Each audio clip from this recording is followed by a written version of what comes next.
Guess who's back? On the same day, 26th of the 6th, we're going to be looking at chapter 2 of Psychological Types, which is called Schiller's Ideas on the Type Problem. And I'm going to more or less try to cruise through about 40 pages so that we can get to some more interesting material. I'm going to try to focus on a bit more of the nature of the transcendent function, which is connected with the logos and the soul and symbolic formation, shamanism that I've been talking about. And we're going to bridge into that by trying to keep up with what the heck Jung is talking about. Um, and namely, that is a person named Schiller who wrote an essay published in 1795 in which he identified important chunks of this type problem, introversion and extroversion, that Jung was very anxious to lay claim to.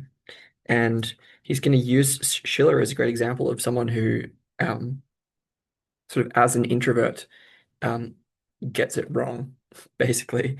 And he's particularly engaged with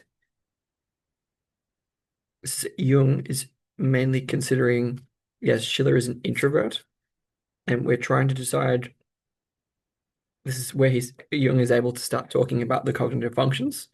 So again, introverts and extroverts, and then there are like four cognitive functions within each person, according to Jung: thinking, feeling, sensation, and intuition. And yeah, deciding who has what. So, for example, he's going to say, it seems he's trying to decide whether Schiller is a introvert who's more thinking or more intuitive, and he settles on thinking. It's Schiller, someone who dominant function is introverted thinking. Why is this important?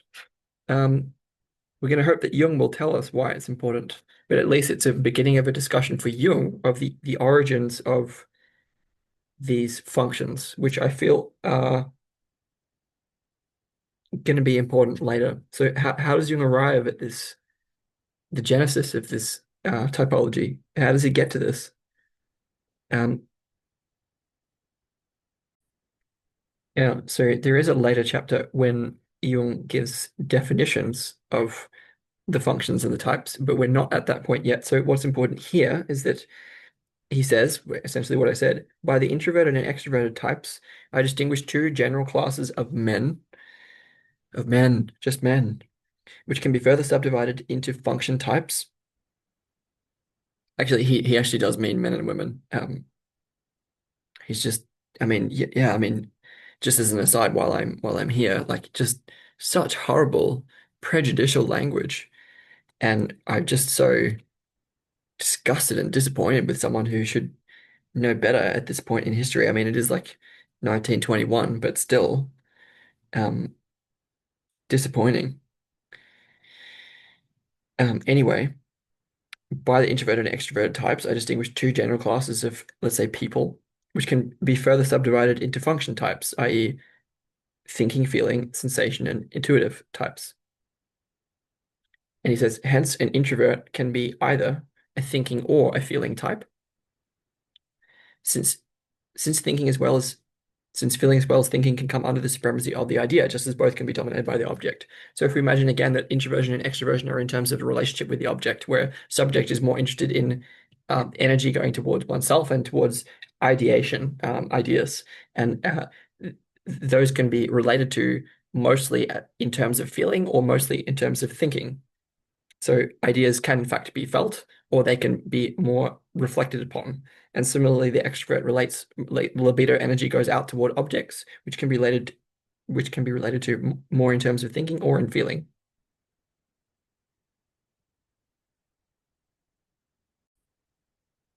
Jung wants to concern himself with the typical conflict entered into by the introverted thinking type, which Schiller is supposed to represent.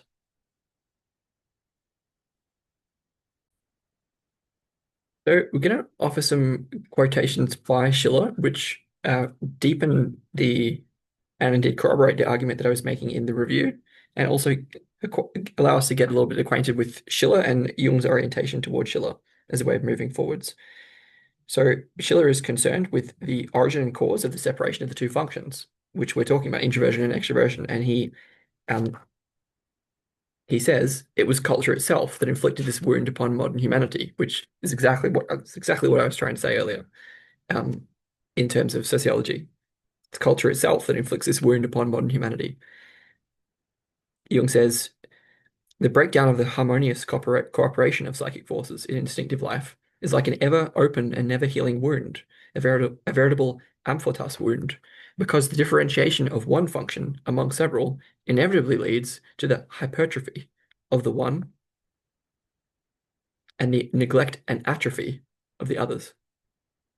Schiller says, I do not fail to appreciate the advantages to which the present generation, considered as a unity and weighed in the scales of reason, may lay claim in the face of the best of antiquity, but it has to enter the contest in close order and let whole compete with whole. What individual modern will emerge to contend in single combat with the individual Athenian for the prize of humanity? Whence comes this disadvantageous relation of individuals, in spite of all the advantages of the race? It's again like such symbolic language already. So, yeah, Schiller places responsibility for the decline of the modern individual upon culture. That is, upon the differentiation, it's specifically the differentiation of different functions that have become a problem, which is again exactly what I was talking about. He next points out in art and learning how the intuitive and speculative minds have become estranged. He says, this is Schiller, by confining our activity to a single sphere, we have handed ourselves over to a master who is not infrequently to end up by suppressing the rest of our capacities. While in one place a luxuriant imagination ravages the hard-earned fruits of the intellect, in the other, the spirit of abstraction stifles the fire at which the heart might have warmed itself and the fancy been enkindled. If the community makes the function the measure of a man, if it respects in one of its citizens only memory, in another a tabulating intellect, in a third only mechanical skill, if, indifferent to character, it here lays stress upon knowledge alone, and there pardons the profoundest darkness of the intellect, so long as it coexists with a spirit of order and a law-abiding demeanor. If, at the same time, it requires these special aptitudes to be exercised with an intensity proportionate to the loss of extensity which it permits in the individuals concerned, can we then wonder that the remaining aptitudes of the mind become neglected in order to bestow every attention upon the only one which brings honor and profit? Like, beautiful language. There's volume indeed in these thoughts of Schiller's. So I'm gonna, yeah, just yeah. So just to say that Jung then uses that to evoke like Schiller's making a contrast with Greek culture, ancient Greek culture, and Jung says this is important. It's understandable that Schiller's generation, who with their imperfect knowledge of the Greek world, judged the Greeks by the grandeur of the works they left behind them, should also have overestimated them beyond all measure, since the peculiar beauty of Greek art is due not least to its contrast with the milieu from which it arose. The advantage enjoined by the Greek was that he was less differentiated than the modern man. He says it's also a disadvantage. Yep. And this is why again, this is another reason why a simple return, and I'm not necessarily saying that Viveki is suggesting a simple return, but we can take something of our, into the future from the differentiated consciousness of the ancient Greeks and the Platonic Academy and all the rest, but it is not adequate. Okay. Jung here evokes a key distinction between individual development and collective development, which really resonates with, again, the review that I published in the Dreams playlist of Dreams 6 to 10, which goes into that difference between individual and collective development. Jung is arguing that the Greeks, yeah, they were maybe right into this individual differentiation for a few, philosopher types, let's say. But their development of the collective culture was quite unknown to the ancient world, according to Jung. This He says this achievement was reserved for Christianity. Um, Christianity was much more sort of Christ gave the individual a greater opportunity for an all-round development of his qualities and capacities. Hang on, that's actually saying the opposite. So he's just going to say that Christianity was able to make development more collective and more cultural development than ancient Greek culture was able to, apparently.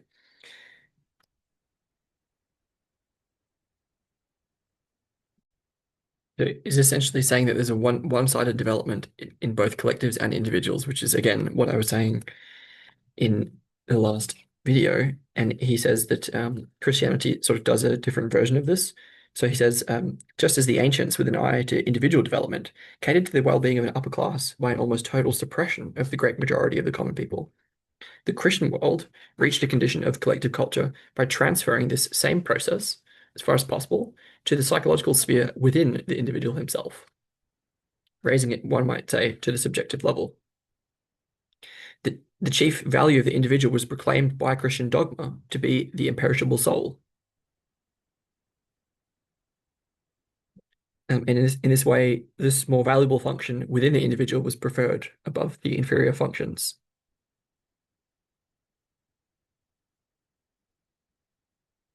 Yeah, and in this way, the condition that was present, he's saying in ancient Greece or in other classical civilizations, was transferred into the individual. Namely, there became one dominating privileged function, which was developed and differentiated at the expense of the inferior majority. So this is a kind of 1 and 3 condition where like one of the four is developed and the other three are undeveloped. This is then going to flip over in the modern world to like one in particular being underdeveloped. And yeah, just as the enslavement of the masses was the open wound of the ancient world, so the enslavement of the inferior functions is an ever-bleeding wound in the psyche of modern man. Worth mentioning that there's a lot of slavery still. It's not as if enslavement of the masses is behind us. To say that the consequences for the individual are that man no longer appears as man in our collective culture. He's merely represented by our function, and he identifies himself completely with this function and denies the relevance of the other inferior functions. So some of the consequences. That means that there ends up being a deep gulf between what a man is and what he represents, between what he is as an individual and what he is as a collective being. So his function is developed at the expense of his individuality.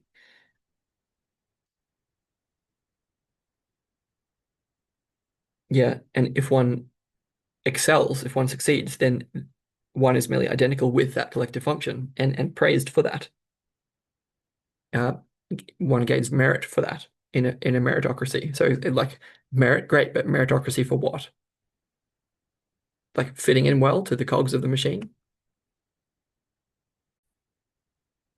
Yeah, and so by contrast, he says, this is Jung, he says it may well be, as I said, that beneath the neglected functions, there lie hidden far higher individual values, which, though of small importance for collective life, they actually are important for collective life anyway, are of the greatest value for individual life, and are therefore vital values that can endow the life of the individual with an intensity and beauty he will vainly seek in his collective function. Yeah, the differentiated function procures for him the possibility of collective existence, but not that satisfaction and joy de vivre, which is the development of individual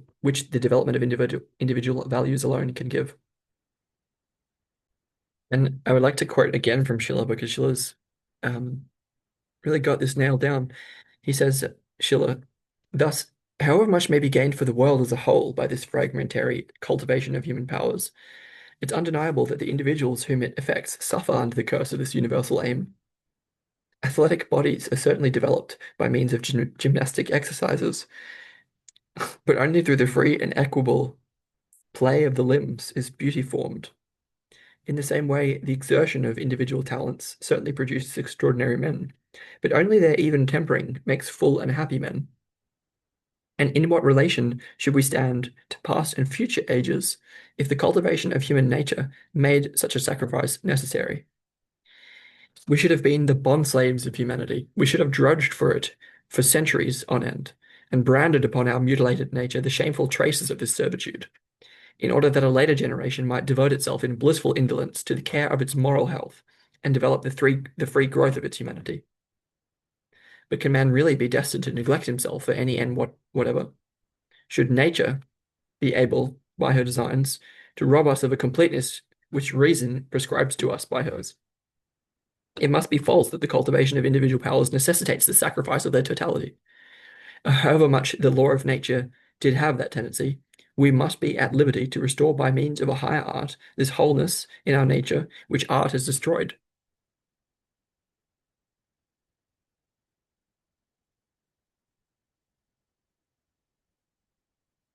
That's pretty strong from Schiller. So he had a real profound sense of this conflict, and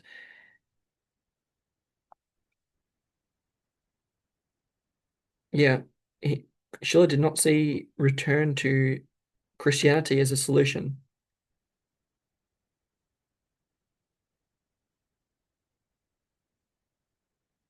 Yeah, so importantly, like what is the goal here? So like the inferior functions, which Jung talks about, like where he says that they were originally neglected and repressed because they hindered civilized man from attaining his aims. Quite prejudicial.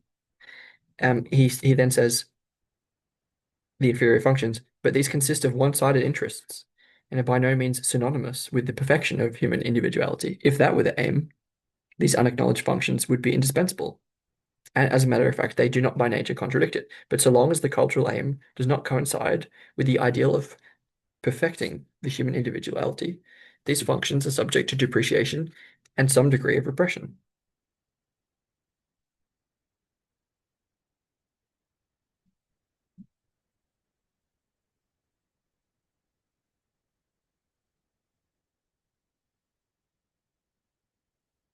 Yeah, and then he sort of talks about like, yeah, but if you sort of let yourself loose and sort of consciously accept the repressed functions is equivalent to a sort of internal civil war.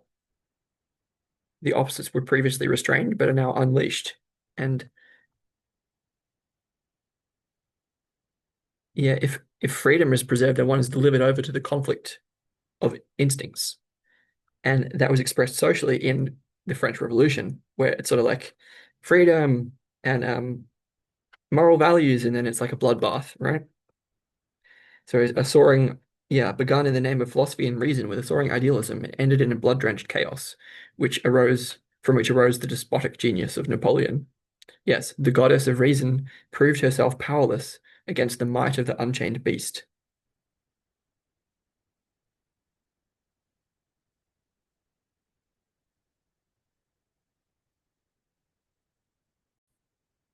The thing here is that Schiller's sort of trying to find a solution to this conflict, and he's going to settle on the wrong answer. So Jung is going to then criticize Schiller for coming to the wrong conclusions.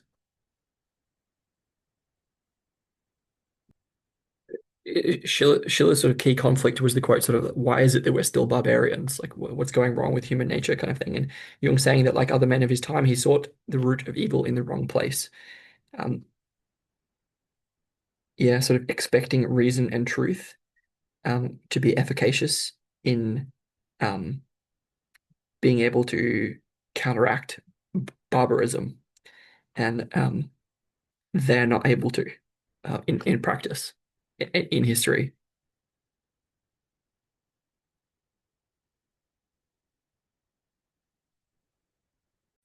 Yeah. Interestingly, Jung here talks about the genesis, like how did Schiller get concerned with this in the first place? And he talks about this correspondence between an individual's personal problem and the collective problem of the time as relevant to that. And I think that's quite relevant. So I'm going to quote here from Jung. From the spectacular example of the French Revolution, which had just then reached the climax of terror, Schiller could see how far the sway of the goddess of reason extended, and how far the unreasoning beast in man was triumphant. It was doubtless these contemporary events that forced the problem on Schiller with particular urgency. For it often happens that when a problem which is at bottom personal and therefore apparently subjective coincides with external events that contain the same psychological elements as the personal conflict, it is suddenly transformed into a general question, embracing the whole of society. In this way, the personal problem acquires a dignity it lacked hitherto, since the inner discord always has something humiliating and degrading about it. so that one sinks into an ignominious condition, both within and without, like a state dishonored by civil war.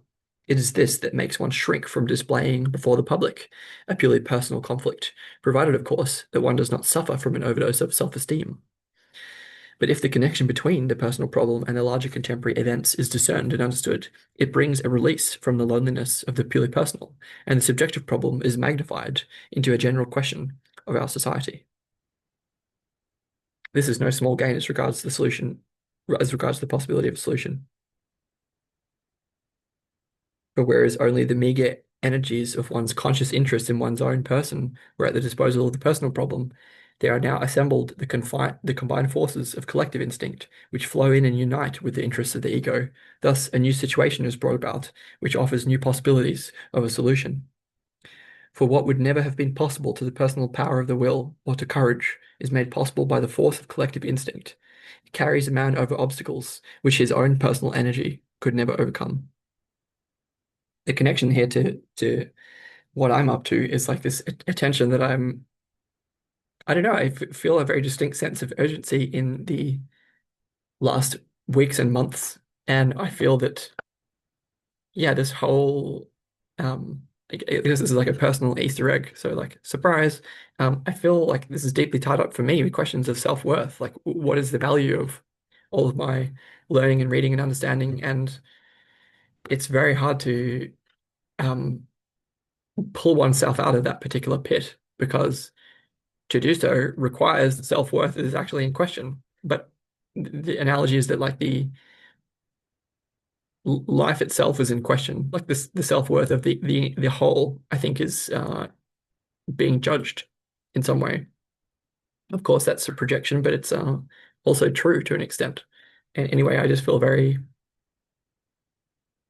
yeah, there's certainly a collective dimension to what I'm talking about. Although I have to say, it's also just part of my own, it's what feels right for me at this time. And I'm hanging on to that because otherwise we have to sort of rely on this, the collectivity as a source of strength. And that may be a mistake. It's sort of all happening at the same time.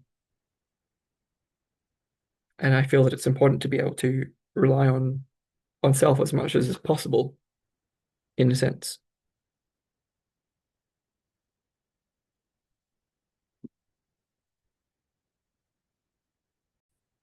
So Jung spent some time criticizing Rousseau, who Schiller likes, and because both of them sort of yeah look back, like he connects paganism with this as well, this sort of retrospective looking back orientation, a relic of pagan thinking, to a sort of yeah imagining a paradisal golden age as the forerunner of our present evil times. And he says that it was the great hope and spiritual achievement of Christianity that first gave man hope for the future and promised him some possibility of realizing his ideals, which is not a small thing to say.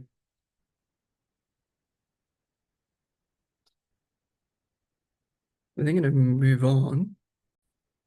Yeah, so Schiller then still tries to find something to mediate the split. Something, what is it that can, you know, heal this huge wound, this split in the individual and the collective, like at the time of the French Revolution. And he sort of settles on beauty, and beauty was to be the mediator which should restore the primal unity of human nature. And Jung says, on the contrary, all experience goes to show that beauty needs her opposite as a condition of her existence. So Jung is saying, yeah, beauty, it's not beauty. Not beauty, man. That's not going to cut it. What did Rilke said, beauty is an angel that like sort of dares not to incinerate us, which feels about right. Like definitely ugliness. There's a lot of ugliness as well as beauty, but also beauty itself can be pretty terrifying and horrifying in the numinous way. Oh, and so Jung uses this criticism of Schiller to talk about this like typological error where like Schiller is sort of on the borderline between introverted thinking and introverted intuition. And so he has this sort of he's split between his poetry and his thought, where as a thinker, he's sort of suggesting, yeah, suggesting about the role of beauty, but that doesn't really, it's quite different than his poetic expression in some way. Ah, so I got it. So Schiller speaks of poetry as an expression of beauty that might be able to help us. And Jung makes a distinction between the poetry that comes from sort of pre-Christian paganism and the poetic expression, which we're connecting with the soul and the logos and shamanism, and the poetry that comes from Greece. And so Jung says, can Schiller have misunderstood himself? This is page 85. The poet speaks of a spring of unsullied beauty, which flows beneath every age and generation, and is constantly welling up in every human heart. It is not the man of Greek antiquity whom the poet has in mind, but the old pagan in ourselves, that bit of eternally unspoiled nature and pristine beauty, which lies unconscious but living within us, whose reflected splendor transfigures the shapes of the past, and for whose sake we fall into the error of thinking that those heroes actually possessed the beauty we seek.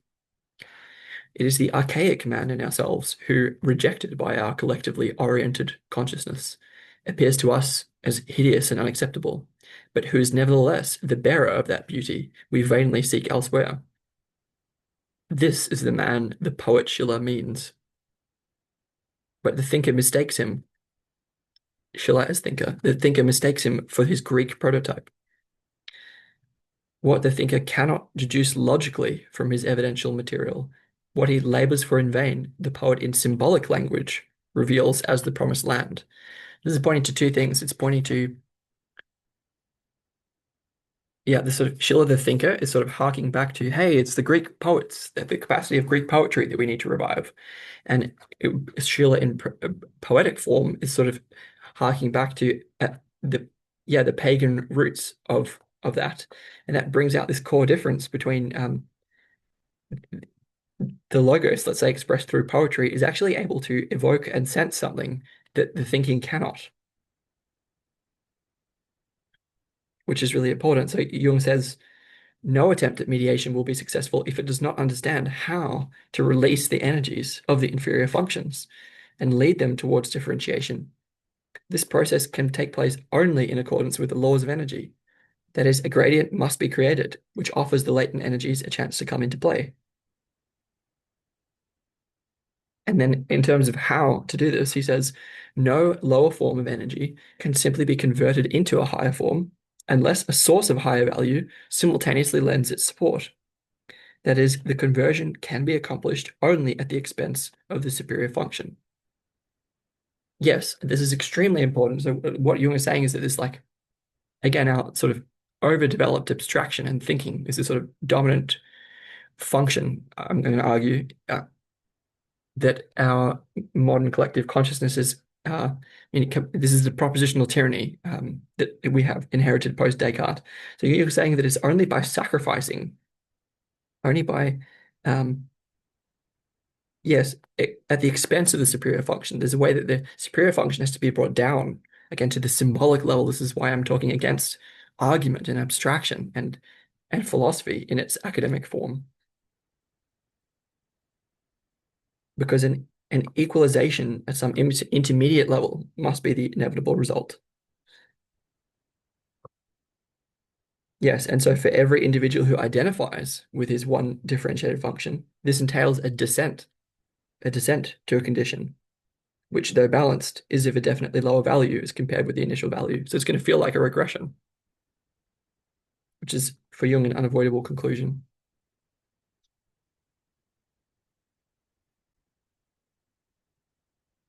Yeah, so he's saying both these necessities exist in us, nature and culture. We cannot only be ourselves, we must also be related to others.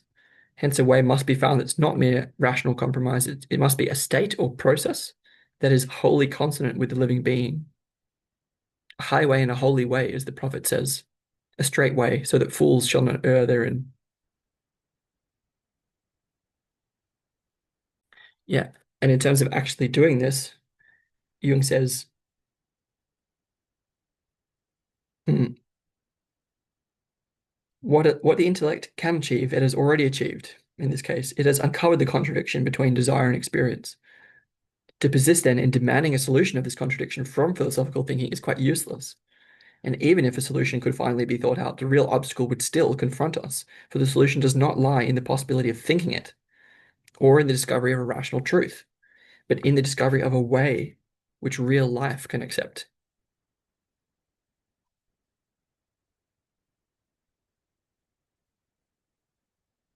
That is why,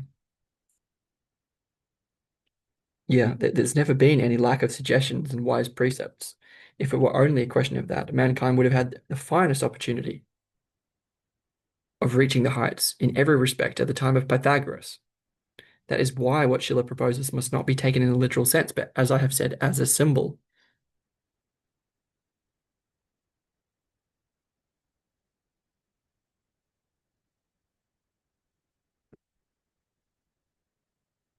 Yeah, as when man is confronted by an insoluble task that cannot be overcome by reason, it is to symbolism that we return. And that is actually appropriate.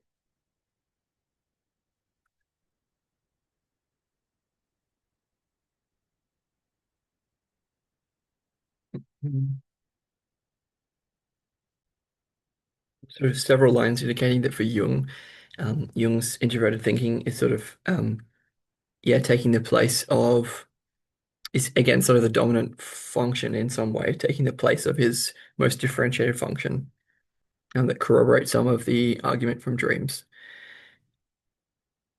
The abstracting, self-contained attitude is evident. It's a kind of confession. He's talking about himself.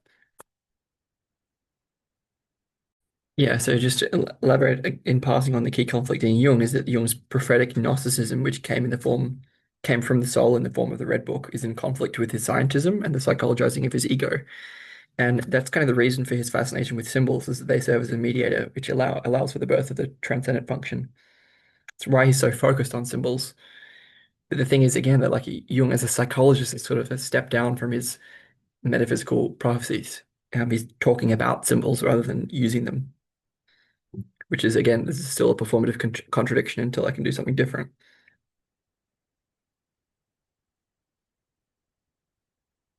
Yeah, Jung is saying that in the unconscious, the relations are reversed, by which he means,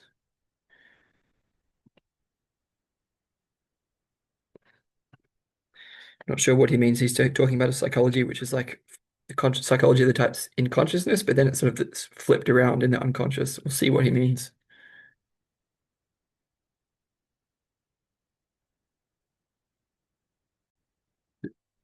It's quite interesting, just talking about like mobile phones in the context of like a discussion between Guy Sengstock and Eric Godsey about the movie and book Annihilation, and it's sort of about what do phones mean, what's going on with AI and technology and like that. And there's sort of our sort of overly abstraction is sort of just restricts the relations to the object, and apparently Jung says there's a compensation where the craving for the object develops more and more in the unconscious, and this finally expresses itself in consciousness as a compulsive sensuous tie to the object, and indeed a condition of partial identity with the sensed object.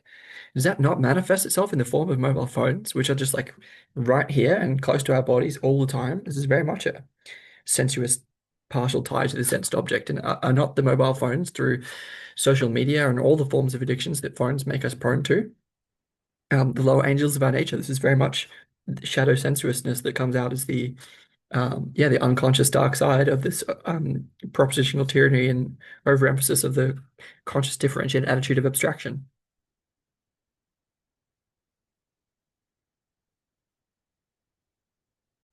There's a key thing where, like, when we're talking about shamanism, the logos, the soul, this sort of this stuff, yeah, use of the logos. It comes from the level of participatory knowing. What do I mean by that? Well, Viveki talks about it in terms of agent arena relationship, which is essentially the deep interconnection between self and world. And that it comes up here in the contrast between sensation and thinking, where Schiller says, so long as he merely senses, merely desires and acts from mere appetite, man is still nothing but world. And so basically what this implies is that this like the inferior function, this shadowy sensation that we tend to feel in this split condition because we have this overemphasis on abstraction, the more unconscious sensation involves unconscious identity with the world itself. And that puts us into a very, yeah, introverted and abstract uh, mode. But Schiller says, since the no, sorry, Jung says, since the introvert cannot go on abstracting indefinitely in order to escape being affected, he sees himself forced in the end to give shape to externals. As Schiller goes on, thus, in order not to be merely world, he must impart form to matter. He must externalize all within and shape everything without. Both tasks, in their highest fulfillment, lead back to the concept of divinity from which I started. This is exactly what I'm trying to demonstrate by sharing this, right? It's sort of coming out of my um, seclusion, at least to a small degree. I mean, it's look at this, we're still it's kind of ironic, but um, yeah, the point is that we have this this deep sensuous unconscious identity with the world and a more abstract conscious identity with self, and to to express the logos in this way, I'm saying, is to get the engine of self and world agent arena relationship going at the participatory level and hopefully generate something that could be helpful. But let's see if I can pull that off, or anyone can pull that off.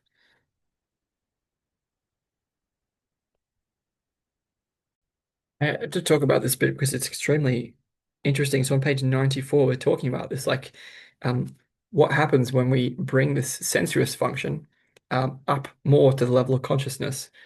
So imagine that we have this, that the inferior function here regarded as sensation, has this capacity to sense into the unconscious with more affinity than the more highly developed abstract functions. Um, in that vein, Jung says, let us suppose the sensuously felt object to be a human being. So imagine that we're trying to give birth to ourselves in some way. Well, imagine that we can feel the outlines of our of the divine child, the self that we're trying to give birth to. Imagine we can feel the outlines of that object without sensation. Imagine that that divine child is actually a human being. Will he accept this prescription? Will he permit himself to be shaped as though the person to whom he is related were his creator? This is like Frankenstein. Um, Jung says, man is certainly called upon to play the god on a small scale, but ultimately even inanimate things have a divine right to their own existence. And the world ceased to be chaos long ago when the first hominids began to sharpen stones.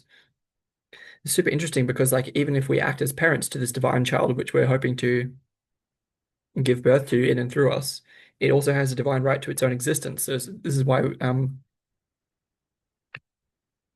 yeah, in midwifing the artificial intelligence and giving birth to it properly.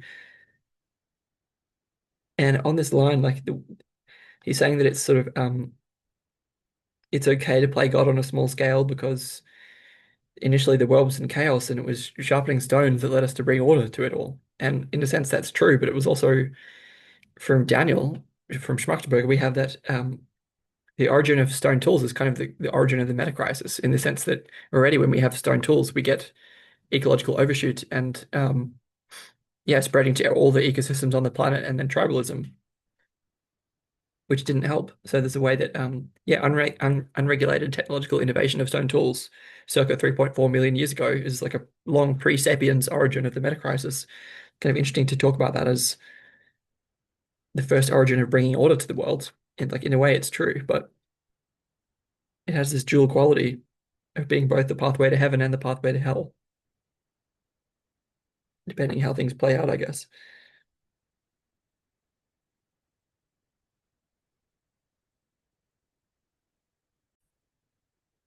Yeah, one of the things here is that there has to be a quality of relation to the object. So this is like the attitude of the introvert is to like take the abstract internal self-identity and to externalize it, to bring it out into the world, to shape matter and externalize form. This is the conscious attitude of the introvert, but the problem here is that we must be subject to something somewhere. We must be related in some way, otherwise we would be really godlike. And sort of Nietzsche tried to do like that, and this is sort of expressionism. It's kind of like romanticism in a certain way. We express ourselves upon the blank slate of reality, and this is very much not how it all works. Why is not how it works? Because I mean, from John Vervaeke, I can just sort of invoke the transjective and sort of gesture in that direction of it, sort of this opponent processing between self and world, between subject and object, is generating a kind of, um, yeah, I forget what kind of engine he mentions, but it's like generating a self-organizing dynamical feedback loop. That was a terrible way of expressing it, but it's like not just expressing of the subject upon the object of the world. Didn't really go well with Nietzsche, which is kind of the whole point.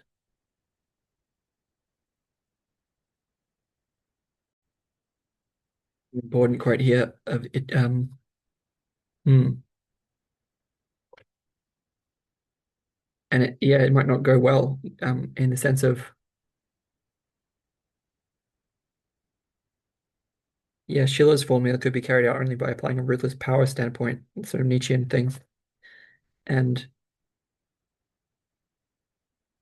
yeah, for it should not be forgotten that in the same measure as the conscious attitude may pride itself on a certain godlikeness by reason of its lofty and absolute standpoint, an unconscious attitude develops with a godlikeness oriented downwards to an archaic god whose nature is sensual and brutal. The enantiodromia of Heraclitus ensures that the time will come when this deus absconditus shall rise to the surface and press the god of our ideals to the wall. It's as though men at the close of the 18th century had not really seen what was taking place in Paris, but lingered on in an aesthetic, enthusiastic, or trifling attitude in order to delude themselves about the real meaning of that glimpse into the abysses of human nature. In that nether world is terror, and man shall not tempt the gods. Let him never yearn to see what they veil with night and horror. From Schiller, a work called The Diver.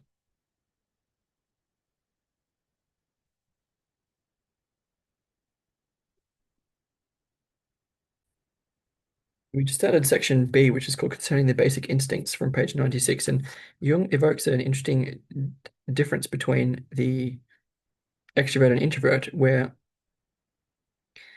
the extrovert it is connected here with more sensation and sort of desire, whereas the introvert is more connected with abstraction and ideas.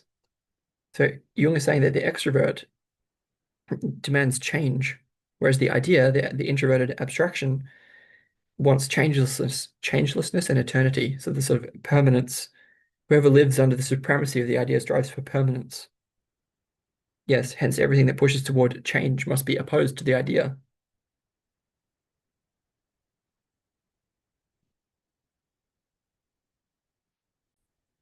So the symbolic connection there obviously is that the change is connected with the wheel, rolling forwards wheel, and also with time and space. So the samsaric wheel, the wheel of reincarnation, but also time and space is a symbol of the Great Mother, sort of like this, um, yeah, the eight spokes, the wheel of fate, uh, yeah, and the spinning wheel. This sort of yeah connected with the symbolism of the Great Mother, and which is important because that had to do yeah with his earthly qualities, with instinct, with sensation, with desire. Whereas this beyond sort of yeah away from change, more timelessness or eternity, meaning beyond time and space, sort of the one which is in front of the wheel or behind the wheel is more connected with the yes abstraction, um, with the ideal, and with we would say the Great Father in contradistinction to the Great Mother.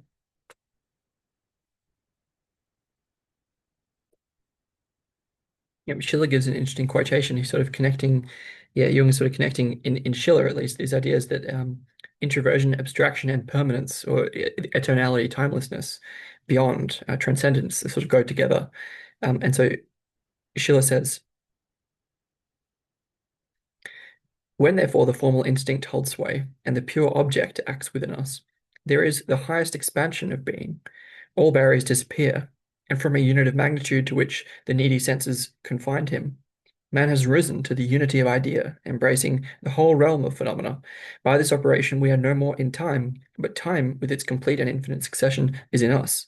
We are no longer individuals, but species. The judgment of all minds is pronounced by our own, and the choice of all hearts is represented by our deed. is an interesting quote of like the you're very sort of pre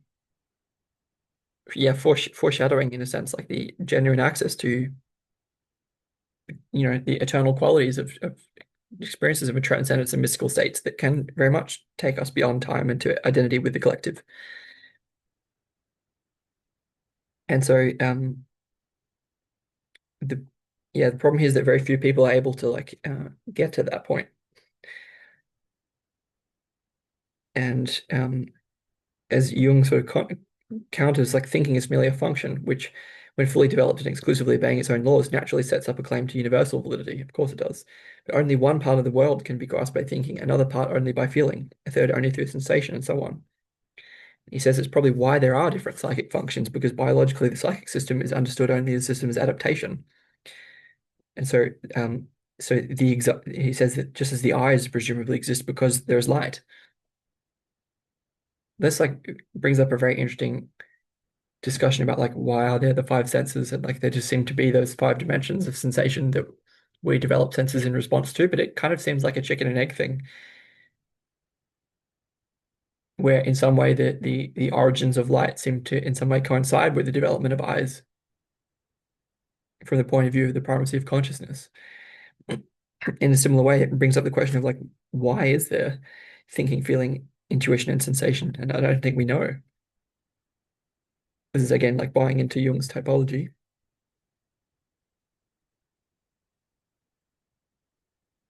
Yeah, so Jung is saying, as per the quote, we are no longer individuals but species. He says, yes, only if we identify ourselves exclusively with thinking or with any one function.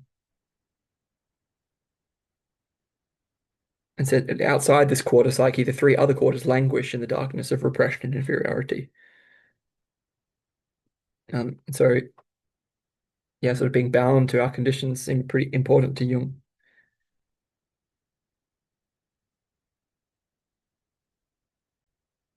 Yeah, so Jung is saying importantly that, yeah, so long as there is a sort of over focus on like as long as there's this imbalance, like overdeveloped abstraction and intellectualism and sort of repressed and inferior sensualism, there's a kind of over focus on the object, which we maybe saw as per this like power principle and Nietzsche. Um, yeah, we can be more like Nietzsche as someone who like greater than Schiller in the sense of was more aware of the sort of barbarous, um, brutal, sensual nature of what was below, and then got consumed by that. Then he's like Jung saying of Schiller that yeah, we can't really progress forwards in the sense of like finding this transcendent function which is supposed to mediate the difference, so long as we're still hypnotized by the object of the deed. Instead, there's a need to focus on how, like, what's the actual process of, like, there's a way of being hypnotized by the object, yes, but how do we like the object of the deed? But what is the deed? What's the act? How do we actually do this? Which is the question that's exactly at issue. That's what we're trying to work out. How? Um, there's a little quote where we start working toward that, where Schiller says, this is going to get us towards a sort of symbiosis, which is going to help. So Schiller says, just as little should the deputentiation of the formal instinct be the effect of spiritual incapacity and a feebleness of thought and will that would degrade humanity. Abundance of sensations must be its glorious source.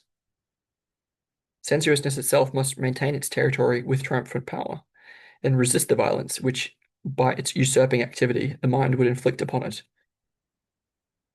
Jung says, with these words, Schiller acknowledges the equal rights of sensuousness and spirituality.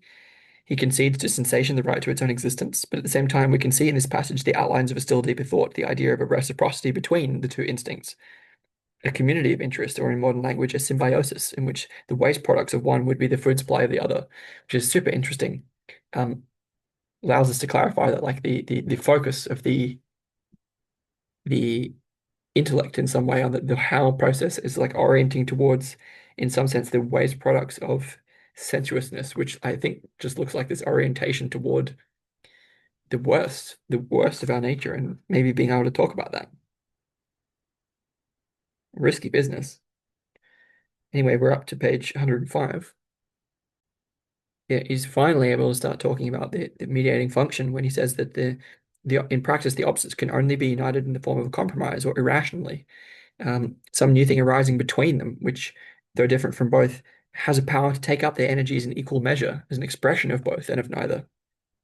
Such an expression cannot be contrived by reason, it can only be created through living.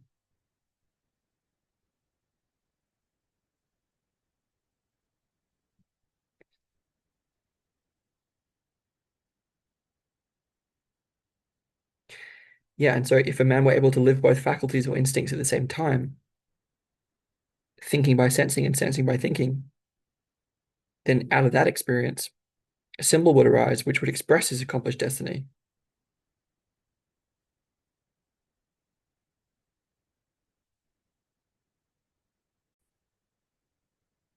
Yeah, so Schiller mentions the symbol, and so Jung starts to be able to talk about the symbol. So how does Schiller conceive the nature and origin of the symbol? He says the object of the sensuous instinct may be called life in its widest meaning, a concept or symbol that signifies all material being and all that is directly present to the senses. The object of the formal instinct may be called form, both in the figurative and the literal sense, a concept or symbol that includes all formal qualities of things and all their sensation, all their relations to the intellectual qualities. Yeah, so the object of the mediating function, the object of the mediating function is a living form, a symbol in which the opposites are united. Indeed, the symbol presupposes a function that creates symbols and a function that understands them.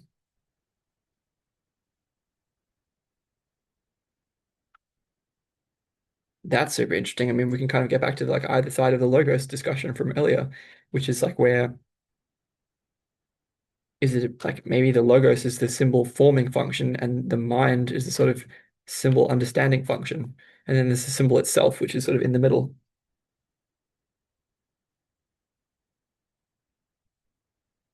The essence of the symbol consists in the fact that it represents in itself something that's not wholly understandable, that it hints only intuitively at its possible meaning. The creation of a symbol is not a rational process, for a rational process could never produce an image that represents a content which is at bottom incomprehensible.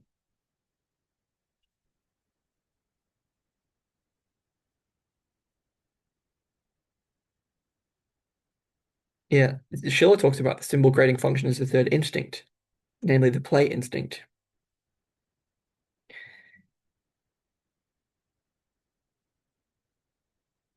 But he also notes that in the context, like sensation and thinking are both sort of serious, it's quite serious functions, apparently.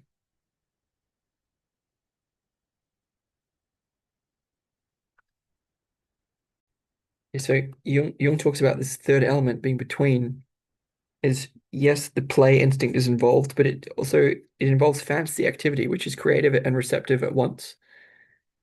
This is what Schiller means when he calls the play instinct. But when we talk about fantasy activity, so creative activity, it has a more serious quality than just the quality of play, which has play is neuroanatomically very easy to overpower because it's a recent development present mostly in mammalian species. A few lizards seem to play, but when any other deeper drives come on, like hunger, thirst, so on, then play gets disrupted very easily. So it's kind of it's this is the neuroscientific basis of what we mean by saying that play isn't that serious.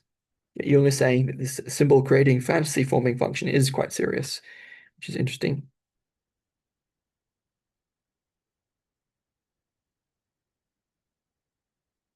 Yeah, and the reason for that is because Schill's again sort of focusing on beauty, sort of like can we mediate these with by aiming toward beauty with a playful use of symbols, and Jung sort of saying, but who can guarantee that man, when he begins to play, will make the aesthetic temper, the enjoyment of genuine beauty his goal?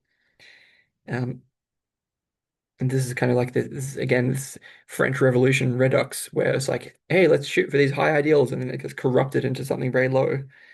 And there's a naivete in Schiller that Jung's pointing to. Yeah, and so we need to we have a compelling need to give man a more substantial foundation for his humanity than the somewhat insecure basis that this aesthetic attitude can offer. Yeah, we sort of play alone would hardly suffice to counterbalance the full gravity and seriousness of this conflict. A third factor is needed which can at least equal the other two in seriousness.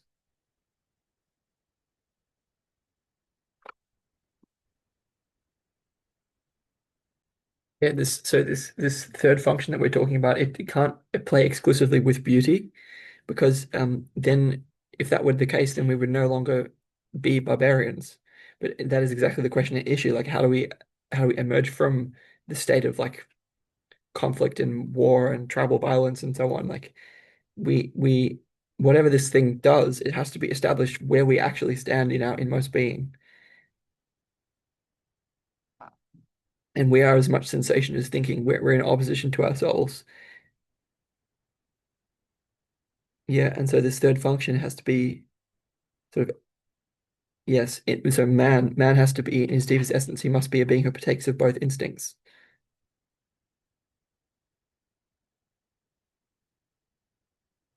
Yes, and so there's going to be something here in terms of like talking about how Jung thinks of what the self as the emergent center in some way, and so Schiller sort of indicates that um, these two different instincts that we have, like feeling and thinking, let's say, or sensation and intuition, or extrovert and introvert, whatever however you want to describe the split. These two different fundamental instincts, they don't contradict our overall unity, provided that we can distinguish that unity from those instincts. And so Jung thinks that Schiller puts his finger on something really important there, which is like the possibility of separating out the individual nucleus, which Jung is going to talk about as the self. So it's a way of saying, yes, we have this thinking function, but we are not reduced to that thinking. We are not equal to that thinking. We are more than our thinking. And same, yes, we feel all our feelings, but we are not simply our feelings. We are more than that. This quality of spaciousness, that being able to depend on upon our spaciousness to feel that we are more than our functions in that way is very important in uncovering the reality of this emergent center, which Jung talks about as the self.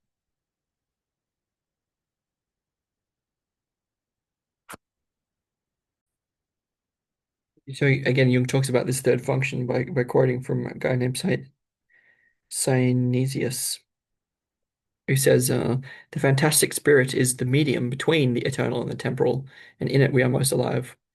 So it's in some way able to mediate the qualities of eternality and temporality.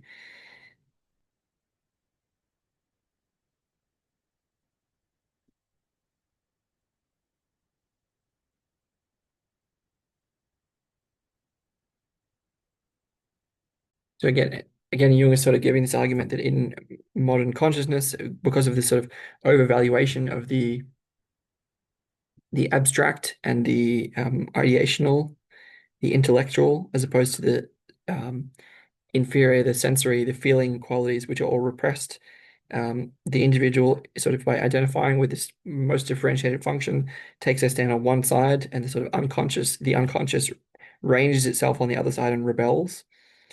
And Jung is saying that there's a sort of baby in that bathwater in the sense of the fantastic element, this symbol creating power becomes associated with the unconscious in the repressed functions. And so even though there is a lot of like shadow material there is also exactly what we need.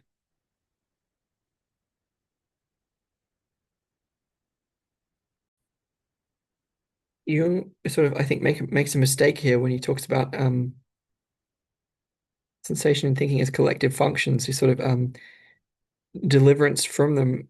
Like Jung is working with this model of like the differentiation of consciousness, that we want to differentiate more of these functions, and that's a good idea. The thing is that if we want to again like disidentify ourselves, how do we disidentify ourselves with these very powerful polarities like thinking and feeling? How can we create the spaciousness? And Jung's saying that it's like deliverance is one through differentiation from them. But the thing is that I think that gives a wrong impression because In shamanism, the logic would be um, in order to transcend and include these functions, the way to do that, like the how, is a sort of die and become. So there's a logic of becoming. So true differentiation is won by going through these qualities, not by holding them at arm's length.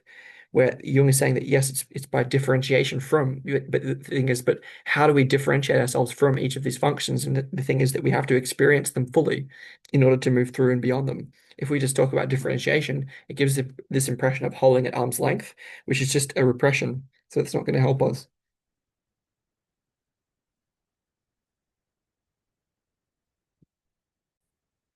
That means that we can get to the question, which they do in the text, like by virtue of what power does that which is indivisible, the individual, defend himself from the divisive instincts? So this we're seeking for this like another symbol of this like third way, let's say this middle way, this transcendent function, this um, yeah, something that can mediate these opposites. An indivisible thing, like a diamond, a jewel, a monad.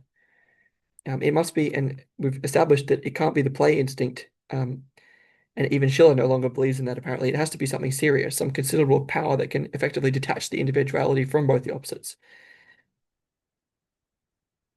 And so Schiller says, each of these two fundamental instincts, as soon as it's developed, strives by its nature and by necessity towards satisfaction. But just because both are necessary and both are yet striving towards opposite objectives, this twofold compulsion naturally cancels itself out, and the will preserves complete freedom between them both. Thus, it is the will which acts as a power against both instincts. But neither of the two can, of its own accord, act as power against the other. There is in man no other power but his will, and only that which abolishes man, death, and every destroyer of consciousness, can abolish this inner freedom.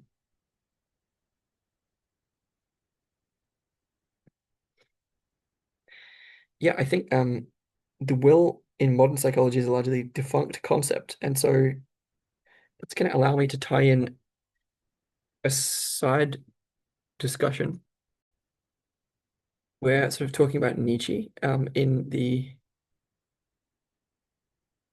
Beyond Good and Evil. Again, Nietzsche sort of talking about the will to power and the free spirit and this sort of like really talking about the will and um there's an idea here where that life is the product of a power struggle of cosmic proportions and there's an idea that Nietzsche might have an intuition that his own life was such that the idea is here that as a consequence the will to power is sort of unambitious grasping and regressive so like uh wanting to attain a power that one did not have in one's earliest state. I'm saying instead that like there's a kind of this I call it will beyond power, where I said the true hero, the truly free spirit, does not succumb or kowtow to the vision of the Father, does not accept his task or accede to the conditions of birth, such as trapped in the pain of origin, but we must live beyond. For we do, for there was a birth, and we still live. In pain, we still live. Thus, modeled in life's image, the task is to survive and to live in the beyond, beyond the pain, beyond the origin, beyond death, to live in our own image, to be of life, the will beyond power. And from this place, we can see how, yeah, I think Nietzsche wasn't really free. And so I would not really agree that will on its own is sufficient to take us to the place that we're trying to get to. But it may be an important component of where we're trying to get to. Jung says the will could indeed decide the issue, but only if we anticipate the very condition that first must be reached. Kind of brings up Kierkegaard's leap of faith as a sense of like if we know we're trying to get to, we can make a leap of faith. And that actually does end up being important because we kind of do know where we're trying to get to a degree. Um, is it not the will that we lack in some way? And that's why I'm trying to evoke these qualities of like inspiration and hope, so that we can apply our will in the right direction. If we can clarify exactly what we need, then yeah, we might stand a better chance.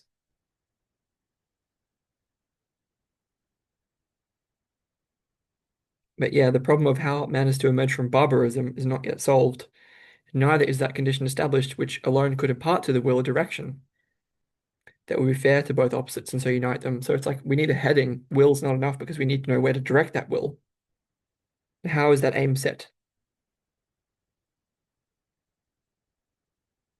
Jung says, how else than by an antecedent psychic process, which through an intellectual or an emotional judgment or a sensuous desire provides the will with both a content and an aim.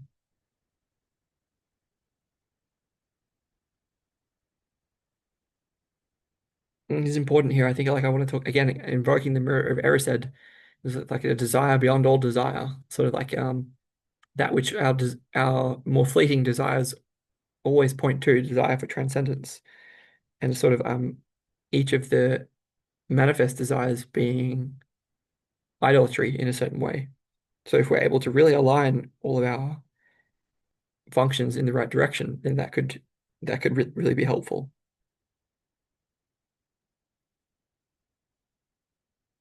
Mm.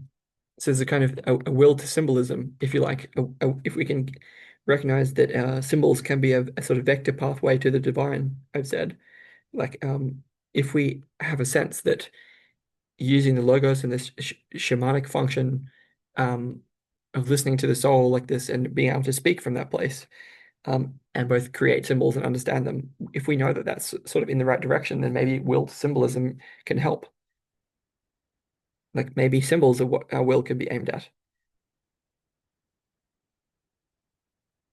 Jung says, but to be really able to settle the conflict, it must be grounded on an intermediate state or process, which shall give it a content that's neither too near nor too far from either side. According to Schiller, this must be symbolic content, since the mediating position between the opposites can be reached only by the symbol. Right? So there's a place, there's a position that's only symbols can reach. So there's a function that is unique to symbols that only symbols are able to perform.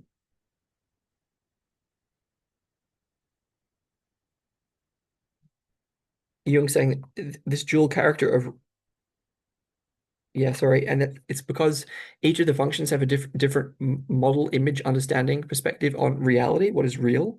So he's saying the reality presupposed by one instinct is different from the reality presupposed by the other.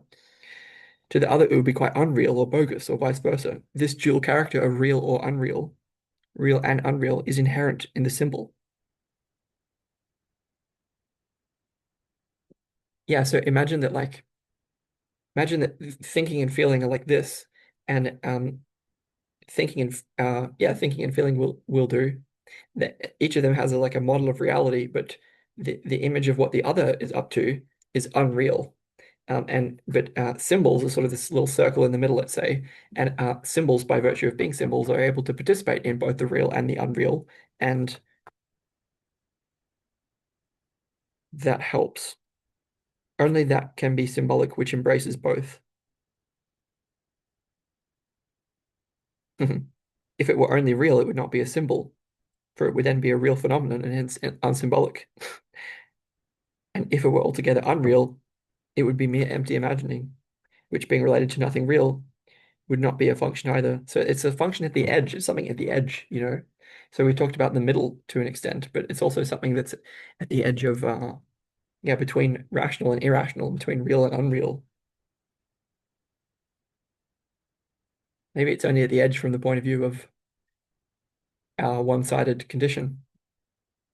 You elaborates on why the existing functions can't help, and so the rational functions are by their very nature incapable of creating symbols, since they produce only rationalities whose meaning is determined unilaterally and does not at the same time embrace its opposite. Whereas the sensuous functions are equally unfitted to create symbols because their products too are universally determined by the object and contain only themselves and not their opposites. To discover, therefore, that impartial basis for the will, we must appeal to another authority, where the opposites are not yet clearly separated but still preserve their original unity. Or establish a new form of unity. I don't want to make the pre-trans fallacy. How do we appeal to another authority? Also, we don't want to appeal to um, a demon that is not God. Like we still need to have some kind of spiritual hierarchy, do we not? Although Jung is probably going to challenge that by appealing to abraxas. Anyway, not a discussion for right now. How do we appeal to the right authority? So, to preserve the original unity, the appeal should properly be to that which unifies, should it not?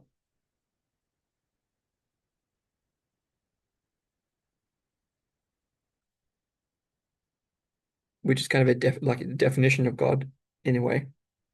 What has been called God?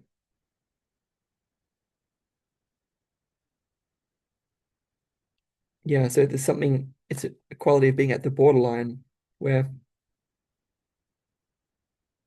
it would be. Jung says that it's consciousness is. I mean, this is where like Jung's definition of the unconscious becomes quite important, right? Because Jung's saying that consciousness is sort of to one side, and he's saying that he sort of has this mirrored moral model of reality where we're sort of in one half and there's another half, this unconscious half, which is actually, he says, quite more than half.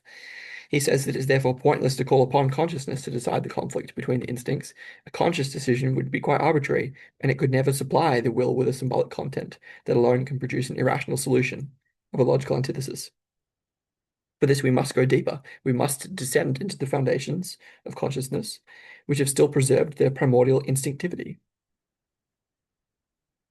That is, into the unconscious, where all psychic functions are indistinguishably merged in the original and fundamental activity of the psyche. I think it's maybe the wrong thing to say in the sense of, are we not aiming for the borderline between conscious and unconscious? Isn't that the whole point? Something in the middle? I think if we aim at or into the unconscious, we're sort of going too far to the other side, and that may be a prejudice of Jung's. Yeah, again, these qualities of the mirror, the reflective glass being in between end up being important. And I think if the unconscious is like the other half, I think this is to one side. In any case, it's quite complex now getting to page 113. I'm sort of getting through it though.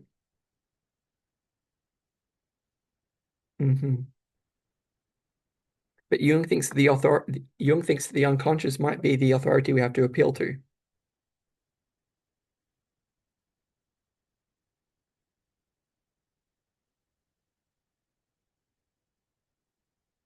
Since it's a neutral region of the psyche where everything that is divided and antagonistic in consciousness flows together into groupings and configurations.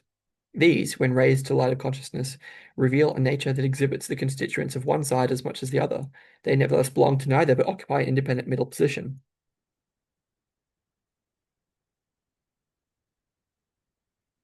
Again, I think it should be at the borderline, but anyway.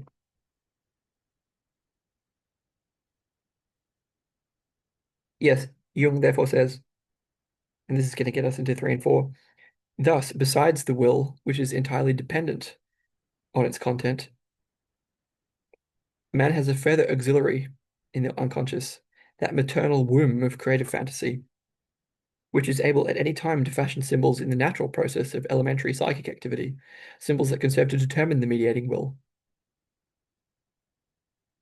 I say can advisedly because the symbol does not of its own accord step into the breach, but remains in the unconscious just so long as the energetic value of the conscious contents exceeds that of the unconscious symbol.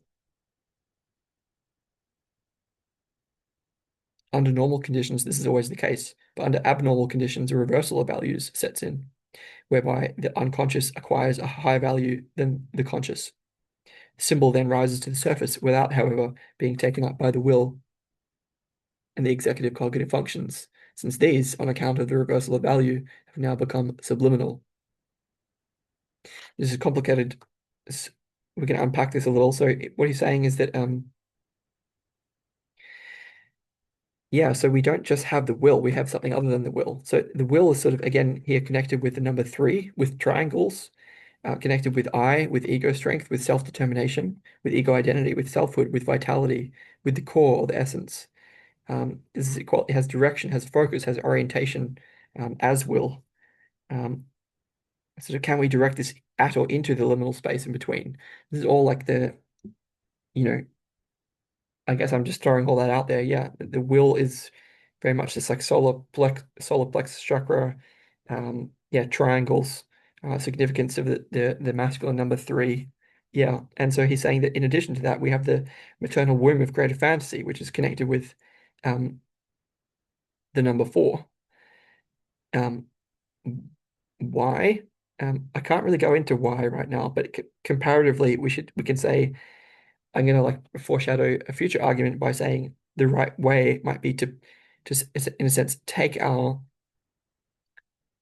what is represented by the number three and sort of direct it at what is represented by the number four, and it might be the relationship between these two might be able to be participated in a way that can give rise to what we are wanting, because again, the symbols don't of their own accord step into the breach. They remain in the unconscious so long as the energy value of conscious contents exceeds that of the unconscious symbol. So if we could take our will and orient it at as anything that we can see of the unconscious symbol, or at least in that kind of right direction toward the symbol in some way, then that could help, I guess, according to Jung. This is not just Jung at this point, this is also me. And yeah, he's saying that yeah, the symbol doesn't just jump in of its own accord if it's from this. Yeah, so this symbol has this quality of sort of between masculine and feminine, between three and four at this point. But he's saying that like, yeah, there's a natural process which is from this maternal womb, and it doesn't just it's more passive, it's more receptive, and the act of or activating or energetic comes from the consciousness, comes from the masculine side, let's say. He's saying, but he then says, but under abnormal conditions, a reversal of value sets in, where the unconscious acquires a higher value than the conscious.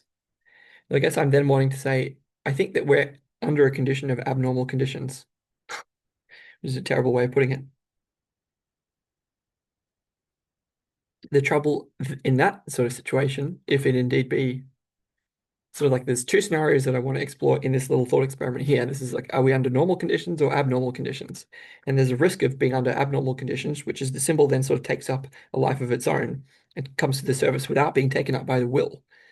Um, since there's a kind of flip and our will, what we're consciously up to, takes the position of being beneath.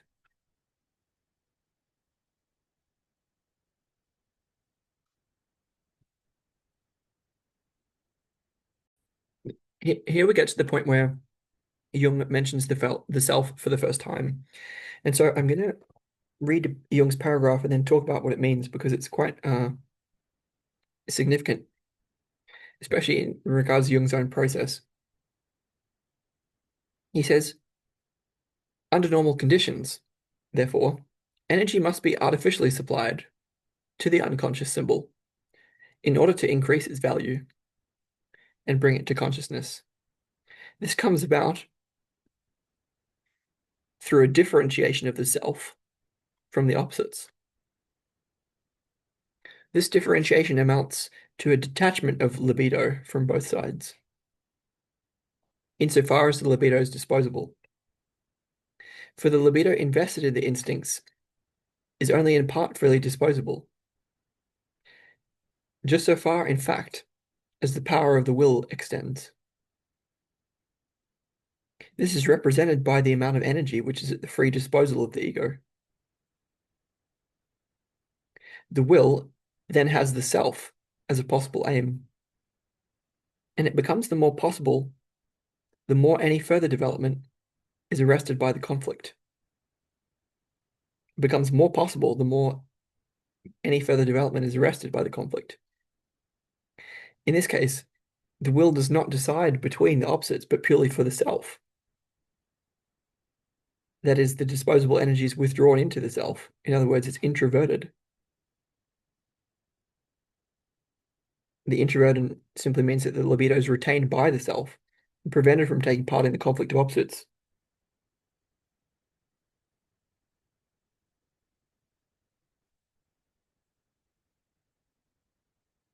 But since the way outward is barred to it, it naturally turns toward thought, where again it's in danger of getting entangled in the conflict.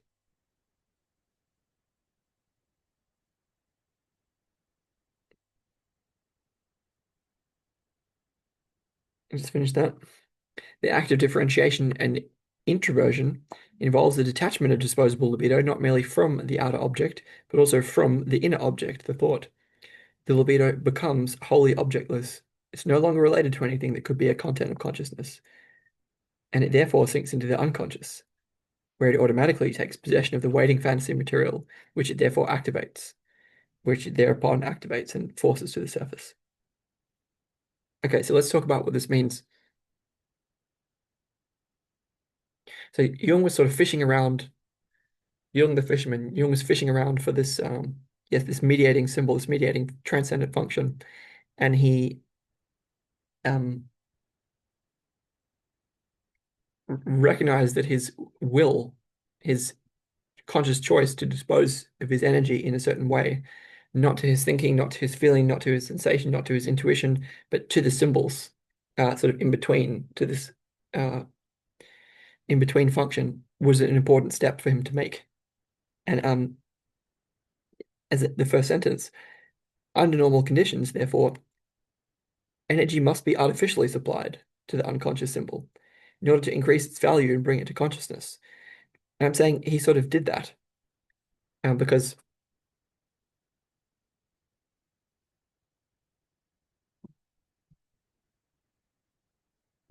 yeah, he sort of Jung provided a lot of that energy. He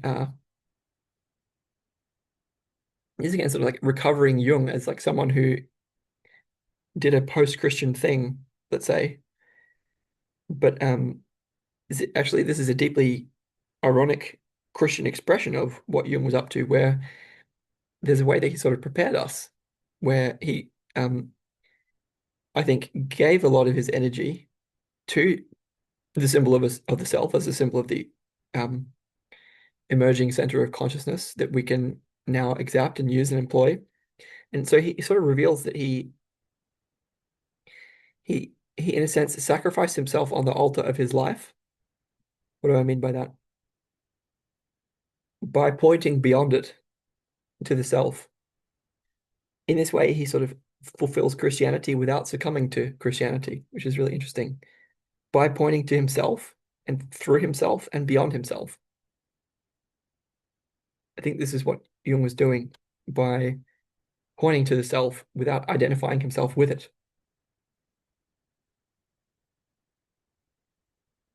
But this, and the other thing I wanted to talk about here, this is the under the sort of conditions where again, like our will is voluntarily directed toward the creative matrix of the unconscious symbol to bring it up to consciousness. And this energy has to be voluntarily given, as Jung demonstrated, let's say, under normal conditions. The other scenario is under abnormal conditions, which we may be under, I'm not sure. It would imply that the unconscious symbol, namely the self, actually has its own value, has its own energetic value.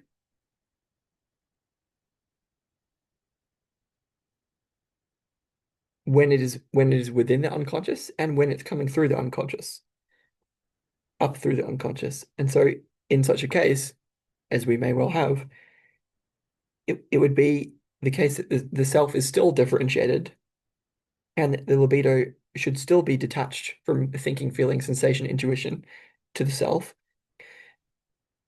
But it would be that would happen insofar as the libido is not disposable, in contrast to the under normal conditions scenario, which is where libido was detached to this toward the self, into the self, insofar as it was disposable to the conscious personality. So the difference is not in the outcome, in a sense. The difference is in the energy available. So the libido is detached from,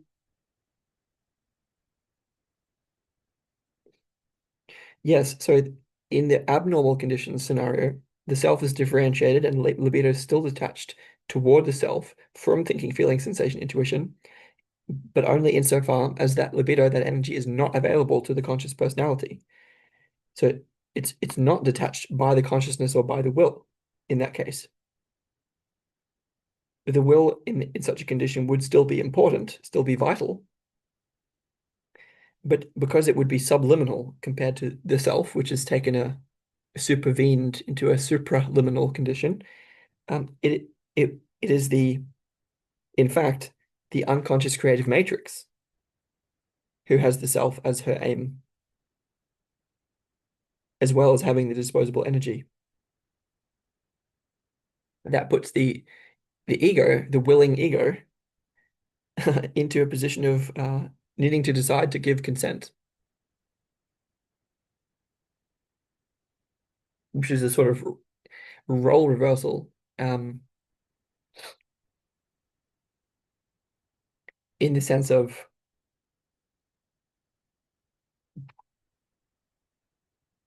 yeah, well, under normal conditions, we sort of get the choice to decide what to do with our will, where to put our energy. And if we give our energy to the unconscious symbol of the self, we can help bring it to the surface. However, under unconscious conditions, that sort of process sort of happens of its own accord, takes our energy away and gives it to the unconscious self, which is emerging of its own accord. And again, this is sort of the agency that is ascribed to the Great Mother and as a symbol of the soul of nature, let's say. It's a two-way process. It's a conversation, it's a dialogue, and yeah, sh she, let's say, the Great Mother, very much has a role in this. And under abnormal conditions, such as, let's say, I'll give you an example. Like, imagine that the meta crisis is in fact a threat to the integrity of all of life. Imagine that all of life was actually an intelligent being of some kind that did not intend to get completely wiped off a planet that was being turned into Venus and unhospitable to life just because these silly monkeys messed it up. Well, imagine what she might do about that. She might give the disposable creative energy to the symbol of the self to snap us out of this mess. And we might have to decide whether or not we want to go along with that, which puts us in a position, if this were the case, of not having to decide to initiate the entire process, but simply how to respond. And in that vein, decide whether to give consent and to yes, because it's our self that is deeply participating in that emergence. And yes, it's just about like in terms of three and four, masculine and feminine, will and like conscious will and unconscious, the unconscious, I don't know, what if the opposite of will is unwillingness. Um, where's the energy coming from? And it's clearly both, but they're in, yeah, balance to a certain degree. And I mean, for me, it might explain why I'm so exhausted all the time, although I've been feeling a lot of energy, so that doesn't really help us. In any case, in either scenario, both parties have important agentic roles to play. So even if we do have to decide simply to give consent, it's not that simple. And I, as the will, must still decide, for I too am of the divine, imago Dei, image of God.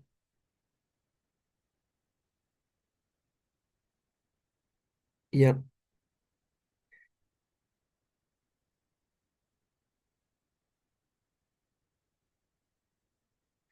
yeah. And so this is a paragraph in which the will then has the self as a possible aim, and it becomes the more possible, the more any further development is arrested by the conflict. Well, the further development is pretty arrested by the conflict at the moment. So this is a paragraph in which the self first emerged, which is on as a psychological concept, distinct from the ego, on page 114 of Psychological Types, paragraph 183. In any case, and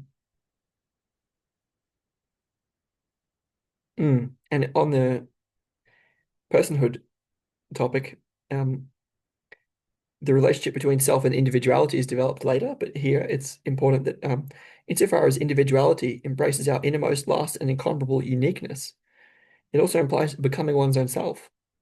The self is our life's goal. The self is our life's goal, for it is the completest expression of that fateful combination we call individuality. Yeah, it's the life's goal of all of life, not just our life, but it is also that in a sense, or at least what Jung talked about as the self.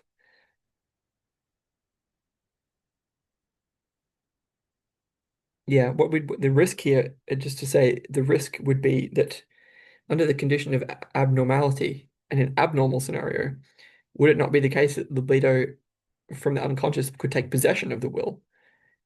Um, that may or may not be the condition of prophetic revelation, and that may or may not be why Christ was a living symbol, in the sense that, in a way, this the symbol of Christ took over his life.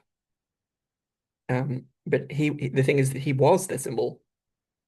So it's like this perfect, again, this Atman Brahman thing of like, there's no difference. And this is why Christ is such an important figure, is again, this procedural and participatory levels of like the person of Christ and his symbolic significance are identical. He is the symbol. His life is like his personhood is like who he was. Um, and not just what he did. And so it's like, yeah, again, it's like insofar as our as individuality embraces our innermost, last, and incomparable uniqueness, it also implies becoming one's own self. The self is our life's goal, for it's the completest expression of that fateful combination we call individuality. So there's actually, again, this, as we saw in Eckhart, and again from the fourth commentary on zombies in Western culture, it's this world traditions convergence of the ideas of personhood and um, symbolic power in this context, which is going to be explored later. We're still here on page 115. Yeah, so we're wanting to take libido away from thoughts as well as sensations. Um,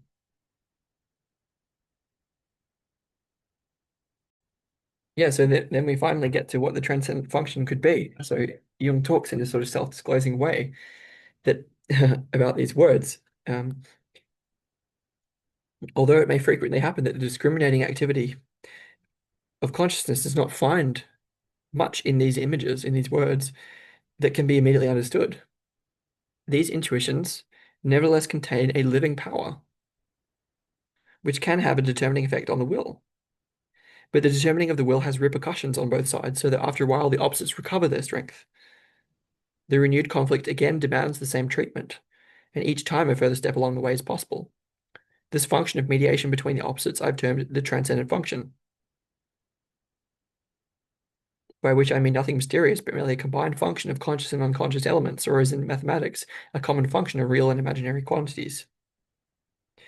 Yes, and again, besides the will, whose importance should not on that account be denied. So yes, the will is important, but we also have creative fantasy, an irrational instinctive function, which alone has the power to supply the will with a content of such a nature that it can unite the opposites. This is, this is the quality to which, like, I don't know what I'm going to say. I mean, I mean, you know, I don't know if it's going to go totally off the rails, but um, again, it's this relationship between three and four. It's this relationship between the rational will and the irrational instincts, the irrational creative fantasy that is the key relationship here. This is why the problem of three and four is going to end up being so important. And that is the function that Schiller intuitively apprehended as the source of symbols.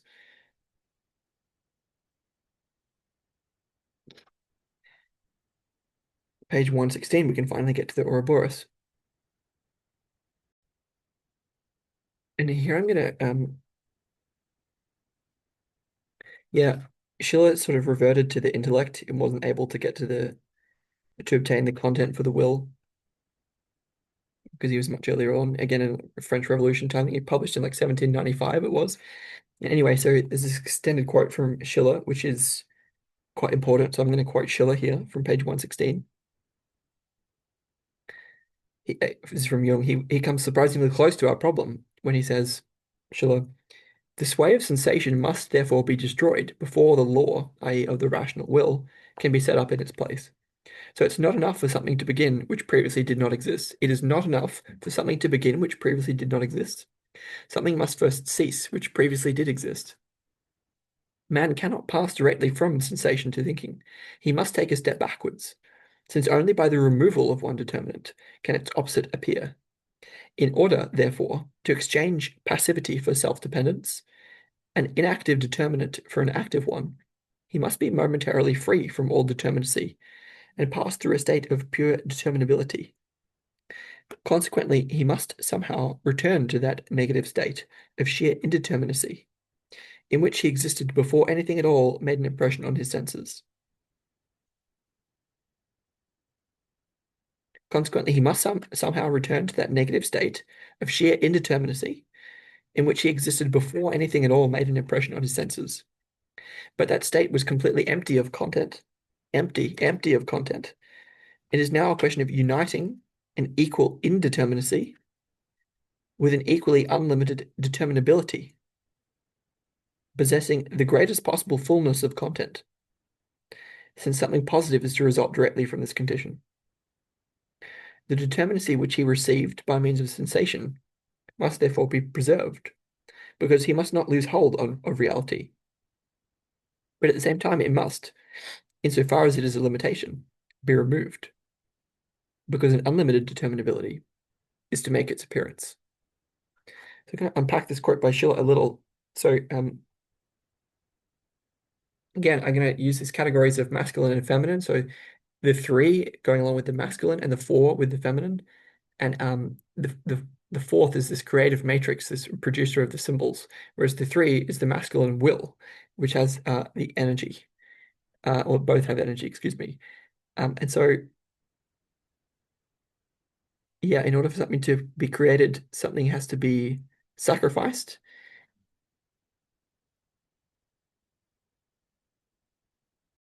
What we're sort of getting at here is the state that the will has to attain to in order to allow for determination by this unconscious contents.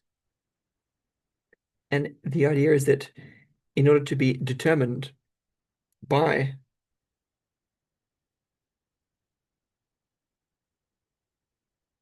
it's actually in order to exchange this way that we're currently under this way of sensation, and that we want to replace that with being self-determined by the rational will, let's say. And in order to be not under this way of sensation, we must sort of exchange passivity. Yeah, again, exchange passivity for self-dependence,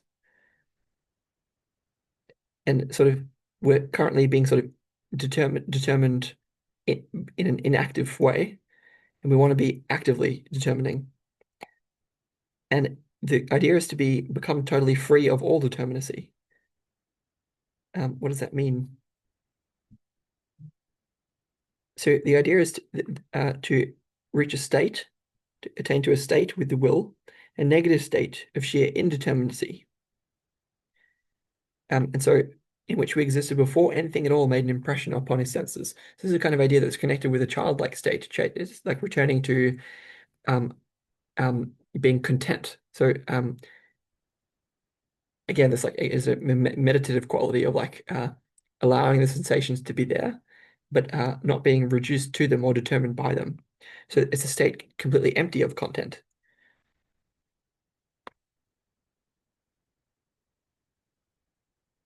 Again, like form is emptiness, emptiness is form. And so this is like, yeah, empty of content. So this is sort of application of nihilism in a sense. And so there's like this idea of like matching the so if there's a fullness of content in the unconscious, the idea would be to match that with an emptiness of content by the conscious side. So there's an idea that like if the symbol is contained there in the unconscious and it's sort of ready to go, then we just need to create the empty space, namely the space of voidhood.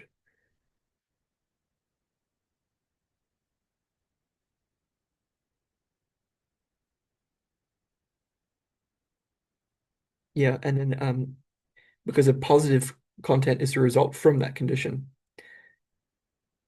And so if we is it attaining a state like it's like the Wu Wei state, sort of like by doing nothing, everything happens. This is from Chinese philosophy. We're going to bridge to that in a second, but it's kind of saying this quality of being having unlimited determinability. So, but by being empty, we can be full. Yeah, because yeah, we don't want to lose our hold on reality. Because then yeah, this unlimited determinability is to make its appearance. So I realized that was a lot, but anyway, I'm going to continue.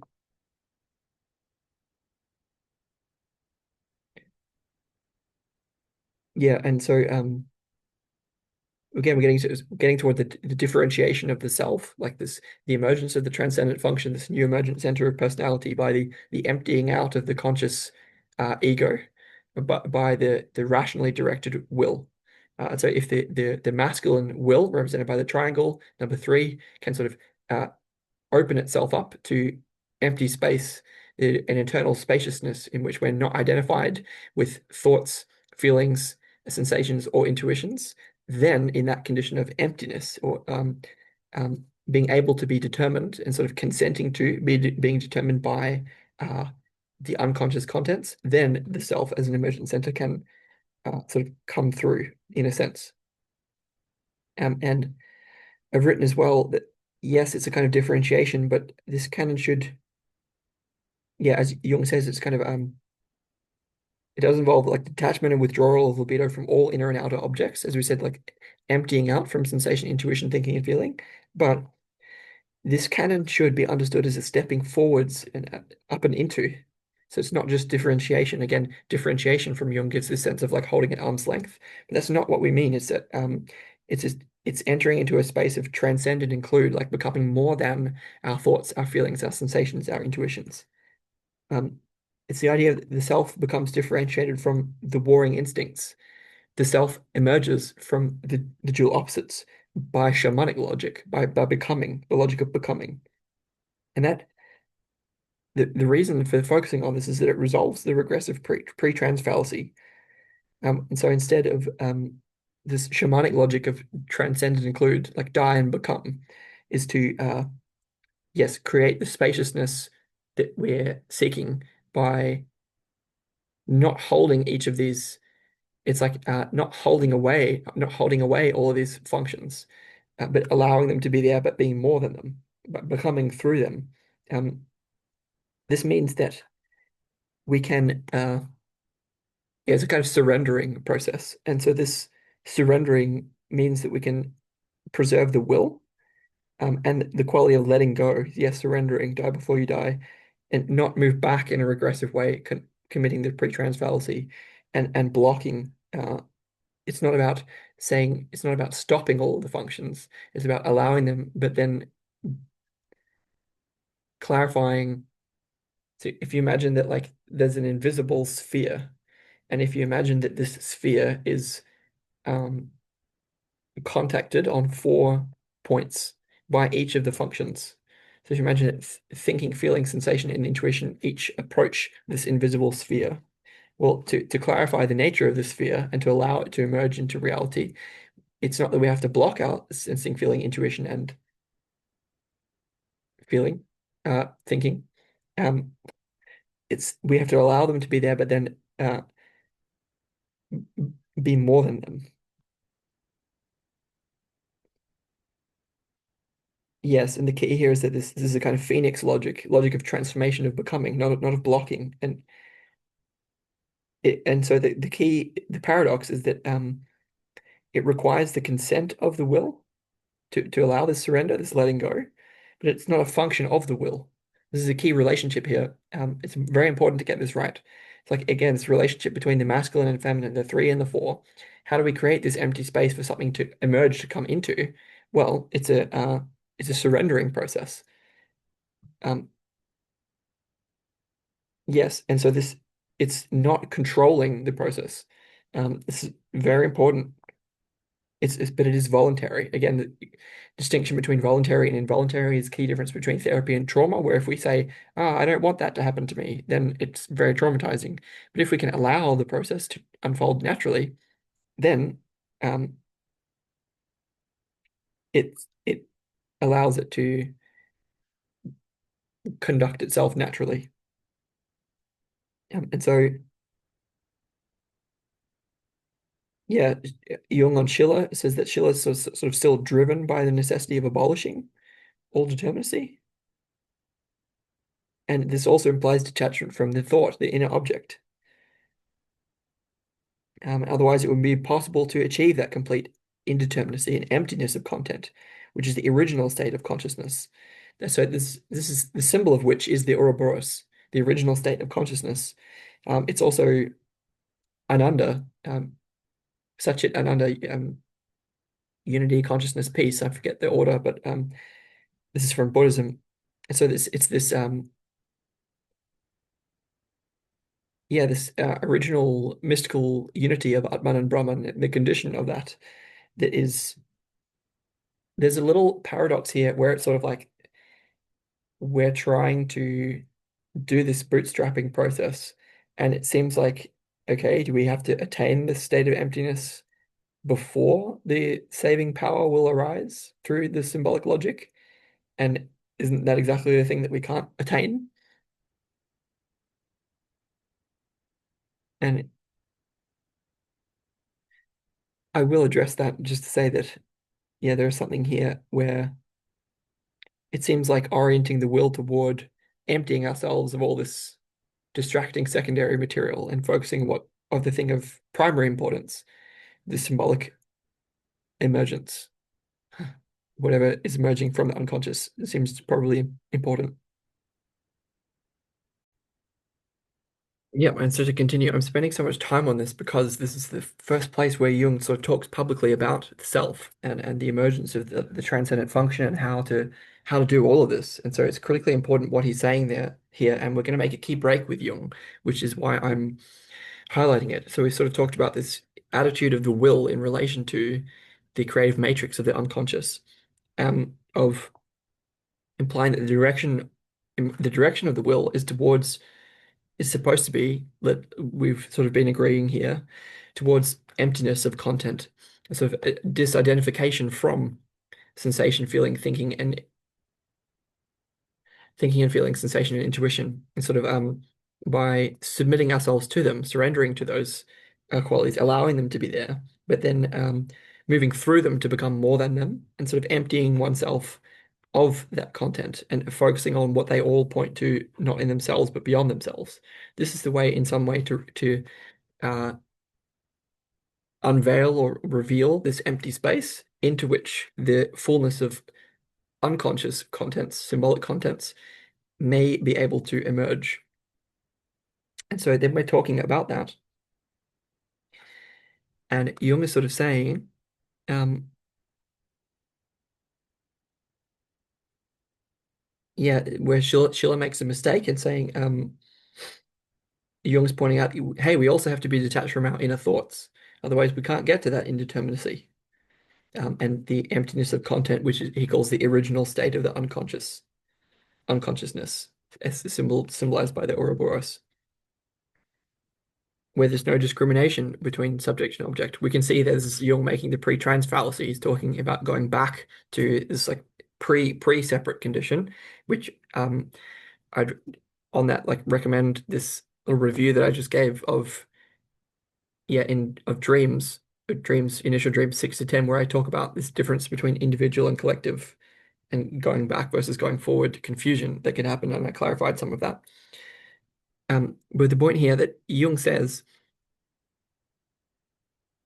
regarding this detachment from thoughts as well, it's obvious that Schiller means a process which might be formulated as an introversion into the unconscious. Now, this is a critical mistake by Jung, I'm going to say, at several different points. In the sentence, it's obvious that it's obvious, sort of like there's an overbearing quality thing. It's obvious. Of like, of course, there's an overconfident. It means like it might be formulated, a process which might be formulated, well, might implies that there could be some doubt. So there's like overconfidence and doubt sort of going together and suggests that something's up with this. The thing is that we're not talking just about a process which is introversion into the unconscious, because of course Jung would frame it that way. And I think what I've said is introversion into the unconscious has to be a focus secondary to the focus on the self, which comes first. But we may be able to clarify, like later down the track, what exactly is the position of the self? Where exactly does the self emerge? But I think I'm going to say, I think this quality of focusing on the mirror So as Jung has already pointed out, that the direction or the focal point of the will is critically important. And hence to sort of to overlook the philosopher's stone is a symbol of the self. To overlook the stone for the sake of the unconscious, going into the unconscious, going too far to the other side of the mirror, is a kind of self-involvement with one's own unconscious, a kind of introversion again, um, which I believe can cloud the view of the mirror, the space in between, the liminal space. I think we're sort of being mirrored by the unconscious in a certain way, and we only have to do sort of our half. I think if we go too far, we go into the unconscious, and I think this is neurotic actually. Because of course Jung would frame it in terms of introversion into the unconscious, because that's exactly what Jung was up to. Um, I think many people would agree that he went kind of too far, and he didn't exactly have a nice time. Which I certainly will talk about that in other places, but and importantly, Viveki, in talking about Jung, and I think episode 48 of Awakening from the Meaning Crisis, talks about Jung's Kantian heritage, um, which sort of restricts Jung in certain ways, where Jung, as a highly introverted person, really frames things in terms of going into the self, whereas this transformation of self and world is just as much an extroverted process, just as much involves the object as the subject. And it was only in Jung's sort of later writing that he came to appreciate more of this.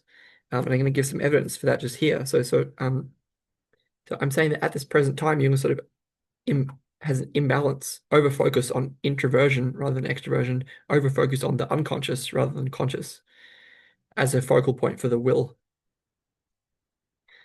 So if we take the point about liminality seriously, being in the borderline, this may be overdoing it by Jung, neurotic.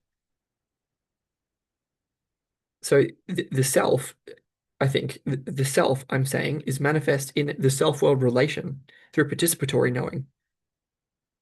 I'm drawing from Viveki there. So it's a sort of transjective process. It's not just by focusing on the subject that we can create this. And it's, yeah, it's manifest in the self-world relation through participatory knowing, which is a transjective process. And that's evidenced by synchronicity and transformative experience. So synchronicity as a sort of organ of meaning, so meaningful coincidences, meaningful events, are very much a combination of external and internal, subject and object. That's the reason for their meaning. And so especially um, as synchronicities relate to this ongoing process of the emergence of the self, they give evidence of the deep interconnection between self and world, internal and external, in the participation of this emergence of the self. And transformative experience is very critically the transformation of the world as well as the self. Um, what that means is that um, when when the libido, when the energy is withdrawn into the self, which Jung did talk about earlier, when this sort of situation is happening, a lot of through the differentiation of the self, the libido is withdrawn into the self from the conscious side, insofar as we're sort of in control of the process. But, it's withdrawn from the unconscious. Sorry, I just messed that up. It's just that when we're not in control as much, when the unconscious is sort of taking the lead, then our energy is withdrawn. Whereas when we are in a normal sort of situation, it's the unconscious which contributes most of the energy, and we get to choose what to do with ours. Um, whereas, so I'm saying when this libido is withdrawn into the self, it can also be extroverted, not just introverted, the energy, which I said is a highly ironic mistake for Jung to make. So let's unpack what do I mean by that. So Jung says, again, the will is sort of being directed towards this state of emptiness, emptiness of content beyond thoughts, feelings, intuitions, and sensations. Unlimited determinability clearly means something very like the unconscious, a state in which everything acts on everything else without distinction. This empty state of consciousness must be united with the greatest possible fullness of content. This fullness, the counterpart of the emptiness of consciousness, can only be the content of the unconscious, since no other content is given. Schiller is thus expressing the union of conscious and unconscious. And from this state, something positive is to result. This positive something is for us a symbolic determinant of the will. For Schiller, it is a mediatory condition by which the union of sensation and thinking is brought about. I'm going to pause there and just talk about this a little. So, first of all, unlimited determinability means something very like the unconscious, but not identical with it. That's the thing. This is the mistake that Jung makes.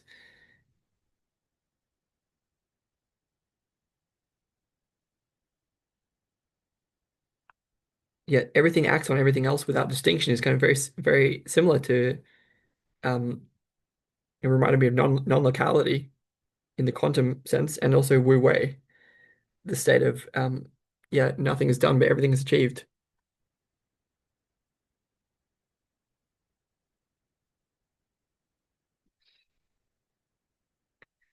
Yeah, so this is the state of empty state of consciousness, which must be united with the greatest possible fullness. Um, yeah, and so this fullness is coming from the unconscious, whereas this emptiness is associated with the conscious side, which come into unity. And the idea is that from that state, something positive is to result. And that something positive, the self, is what Jung calls a symbolic determinant of the will. I talked earlier about as sort of the will to symbolism. Symbol is a vector pathway to the divine, where yeah, a symbolic determinant of the will, where yeah, sort of it captures our will by its symbolic power in some way, or but capture implies non-consent again, but that wouldn't necessarily be the case. Yeah, and so when this happens, yeah, again, it's this distinction, like how to get to the state of indeterminacy, this the emptiness, um,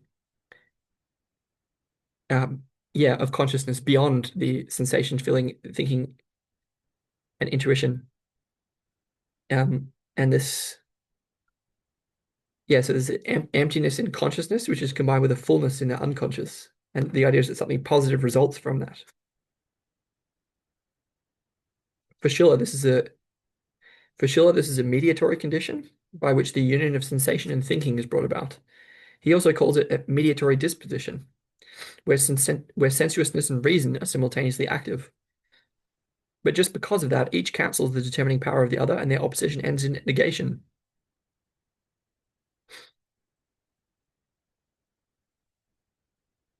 Yeah, so he's talking about a specific condition that's supposed to result. We've talked about the idea is that something positive will result from this combination of emptiness in the conscious and fullness in the unconscious. We're expecting something positive.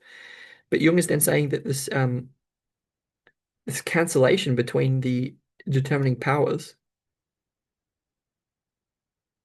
of sensuousness and reason produces a void, which Jung calls the unconscious. He says, I quote, "This cancelling of the opposites produces a void, which we call the unconscious. Because it is not determined by the opposites, this condition is susceptible to every determinant. Because it is not determined by the opposites, this condition is susceptible to every determinant." So it's confusing because we were expecting something positive to result, but what's resulted is a state of voidness, an emptiness, which is, again, earlier we brought a state of emptiness to the unconscious fullness. And what has been produced is another form of emptiness, another form of void, referred by Jung, the unconscious. And I think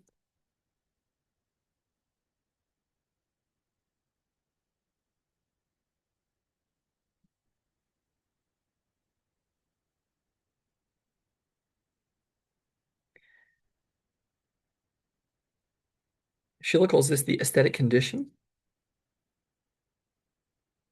He says a man in this aesthetic condition is a cipher, which is quite interesting. Just quickly define cipher.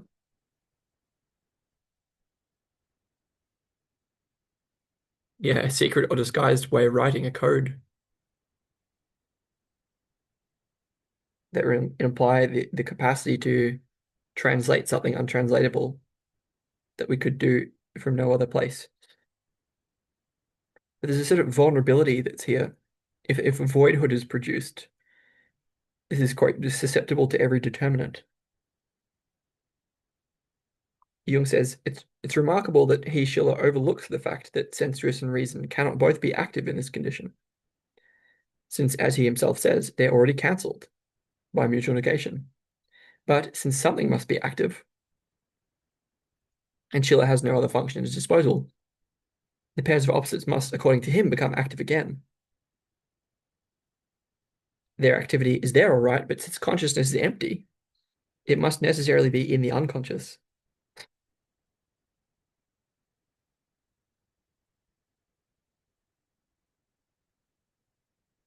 So Jung is sort of talking about the state that results from this combination of conscious emptiness and unconscious fullness, and saying that it has active and passive dimensions. And he's arguing that there is activity and that it comes from the unconscious in this condition.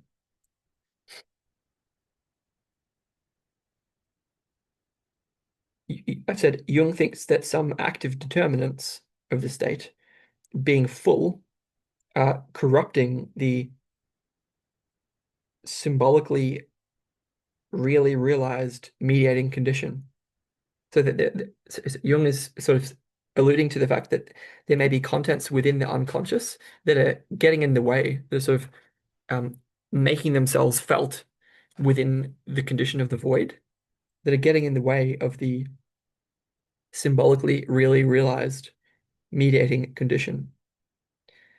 So if there are again active determinants of consciousness in the unconscious that are full in themselves, that show up when so imagine I give you a symbol. So imagine that the goal is to make consciousness like a flat lake with no ripples, so like a surface of flat glass.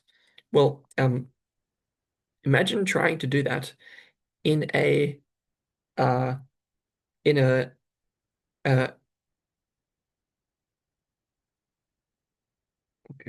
a rock pool. I forgot the word for a rock pool in a minute. So when you go to the beach and there's like tidal thing and we see rock pools, right? So imagine that you're trying to make this rock pool really flat by like leaving it alone. So consciousness is like totally empty of all its contents. Imagine that you're trying to do that when there's a great big octopus on the other side of the surface. Well, this octopus would by um being octopusy um is gonna sort of mess up the process, right? So Jung is saying that there's a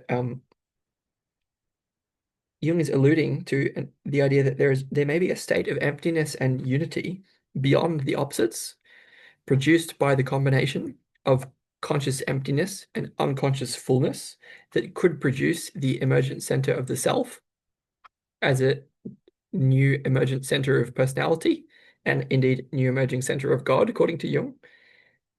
This could happen. However, Jung believes that this state of emptiness and unity beyond the opposites, I've written this. I think that Jung believes this state is vulnerable to the full active multiplicity which is found in the unconscious.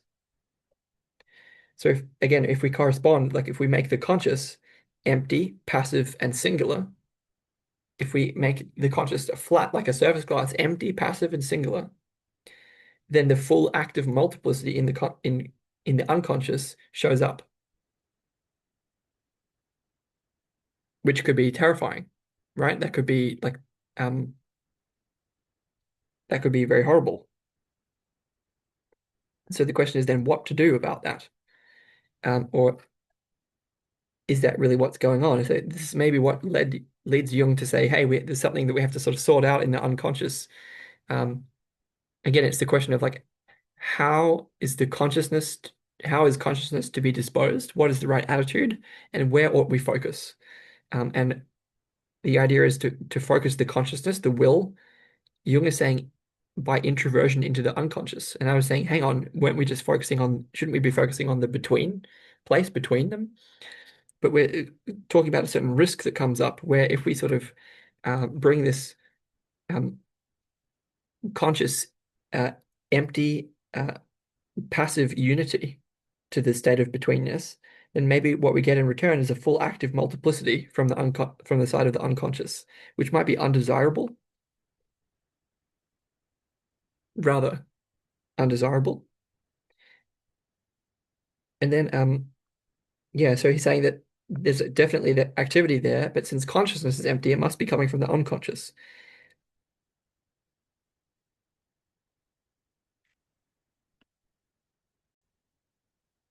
So I had this question here that like it's possible that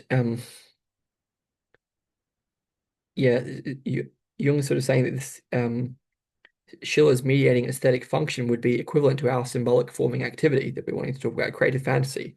And I don't think that's strictly just of the unconscious, as Jung seems to imply, but rather of both conscious and unconscious, which I think is part of the confusion.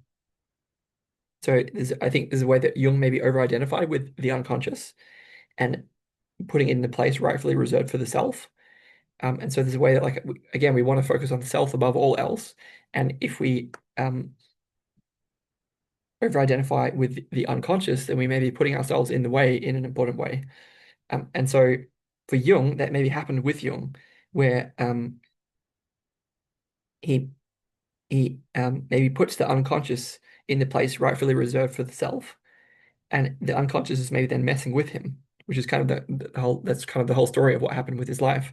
So someone who was glad to sort of survive that happening. Um, but the trouble here is that that may not be the case, and it may really be that um, when we go with our conscious attitude of empty passive unity to the mirror, to the looking glass, what we get back from the unconscious is this full active multiplicity that could be quite terrifying in a very dramatic way. And so it's possible that Jung is not mistaken, and that we have to sort of sort something out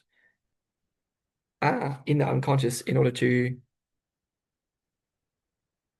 be okay. Where if we sort of don't do that, then we're going to get messed with just like Jung was. The thing is here that I think this is, I'll talk more about this later on because it's sort of dragging on, but there's a sort of mirroring quality where there's a way that there are certain aspects where if we show up to consciousness with consciousness in a certain way to the mirror, the unconscious may show up in the same way, and it sort of cancels itself out. But there are maybe ways in which if we show up with certain qualities, we're going to get other qualities in return, and that's maybe quite important.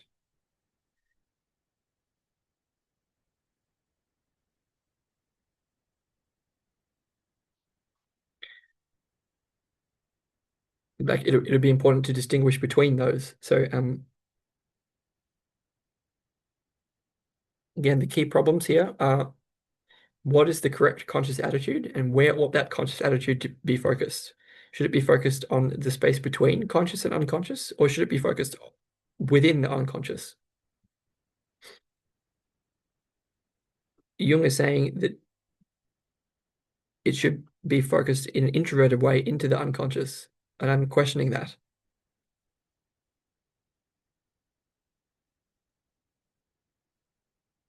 And then we're trying to work out to what degree the contents of the unconscious sort of get in the way of the emergence of the self.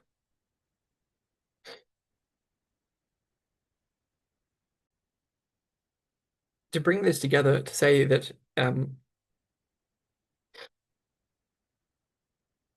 I may well agree with Jung here in saying that when one brings to bear the conscious attitude of uh, indeterminacy, meaning yeah, emptiness, and in a sense, consenting passivity and unity to a degree of like differentiation from the contents of thinking, feeling, sensation, and intuition. This seems like the right kind of direction to differentiate, to create space for the self to emerge from. And it makes sense that because sort of give this make a feminine sort of approach with the will, and so that the unconscious symbolism can emerge in an active way. This seems like intuitively, this seems right to me. And so the question there is that what comes through?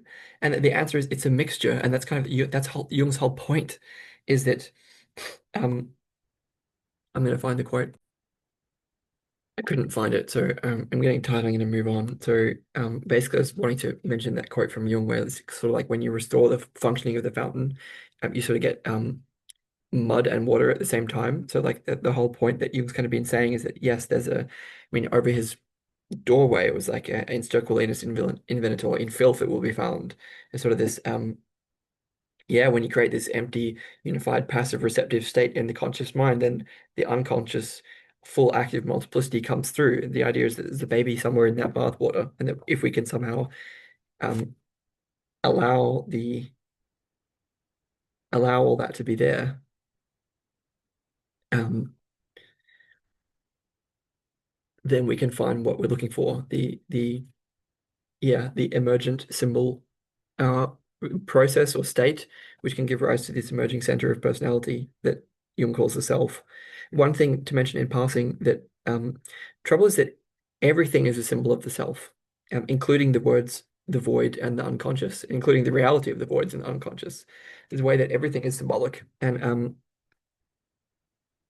that's kind of important because yeah, to the degree that the Western psyche is sort of beset by projection upon the void and upon the unconscious, that's going to show up. Um, what did I mean by that? I'm not quite sure, to be honest with you. Like even the worst of us is not like everything points to the self in a way. It's kind of the whole point. Anyway, we're gonna keep going and say yes, that I mean this has been again Jung's whole point this whole time is that yes, when you do this and when you allow things to come through, some of them are good and some of them are bad, and some of them are exactly what we're looking for, and some of them are absolutely horrible.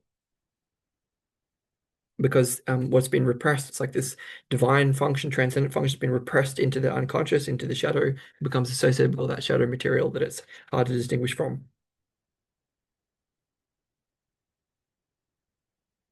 And so Schiller perceives that henceforth it's possible for man by the way of nature to make of himself what he will. The freedom to be what he ought to be is completely restored to him. So we actually have a way forwards here. This is sort of this conscious if we have this conscious return to the original state of unconsciousness, is what Jung calls it, making the pre-trance fallacy, but symbolized by the Ouroboros, such it ananda unity, consciousness, peace, this sort of thing. If we bring this, yeah, again, empty conscious unity and sort of voluntary non-control, surrendering, letting go, consenting passivity, yeah, if we bring this attitude to bear, what can emerge is a combination of both horrible and exactly what we're looking for, which is probably the best that we're going to get at this point because of all of our unprocessed shadow material. Yeah, and so Jung says we're gonna move from there. Jung said, had Schiller been acquainted with Indian literature, he would have seen that the primordial image, which floated before his mind's eye, had a very different character from an aesthetic one. His intuition, Schiller's, seized on the unconscious model, which from time immemorial has lain dormant in our mind. Yeah, so this is clearly Jung regards symbolic fantasy as natural, not as art. It's very important to Jung that it's a natural process of emergence, which I think we've talked about sufficiently. So he starts to, yeah, again, starts talking about other cultures here, which is going to help us, I think. So Jung says, the primordial image I'm thinking of is that particular configuration of Eastern ideas, which is condensed in the Atman Brahman teaching of India, and whose philosophical spokesman in China is Lao Tzu. So importantly, key break here. We talked earlier about how it's by differentiation of or from thinking, feeling, sensation, and intuition that this condition is achieved. And the image of Atman Brahman is not the realization of the state of Atman Brahman. Um, which is the whole purpose of paya, skillful means, and living transmission, living transmission from a teacher, is that it's like we don't want to take the like I'm trying to invoke a Zen quality of like saying Atman Brahman and the image and the symbol that those are about. Uh, those are symbols which refer to a state or a condition. They're pointers, but we don't want to. It's not the image that we're looking for. I'm telling Jung.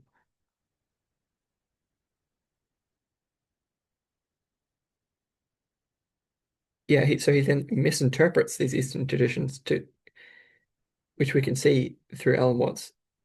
But so Jung says, yeah, again he's saying this. He's saying that yeah, it's this the image of the Atman Brahman is what kind of emerges. He says the Indian conception teaches liberation from the opposites, by which is to be understood every sort of affective state and emotional tie to the object, which I think is true so far. He says liberation follows the withdrawal of libido from all contents, resulting in a state of complete introversion. And I think that's a misunderstanding. I think it must also be possible by extroversion. I think this is a stereotype of like the Buddhist or Indian as sort of like meditating under a tree or in a cave for like 40 years, like very introverted. I think this is a misunderstanding.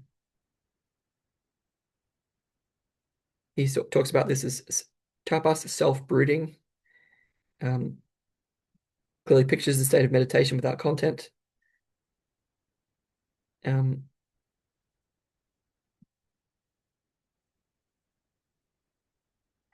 yeah, as a result of complete detachment, all affective ties to the object are removed.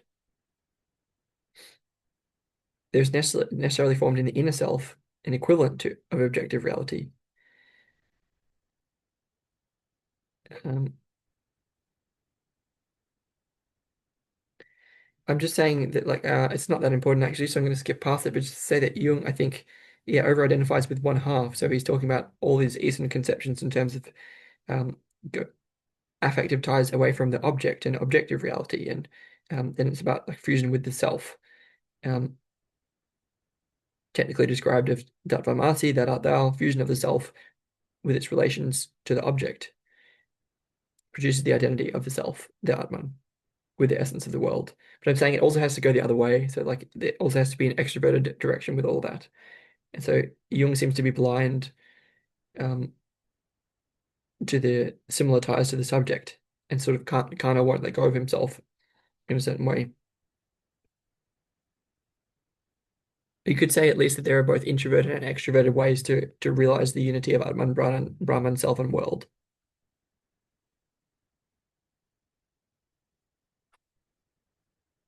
He also gets into yoga here, and there's like Jung's misunderstanding of yoga was probably the main blunder of his career in some ways. Um, so I might just leave this here.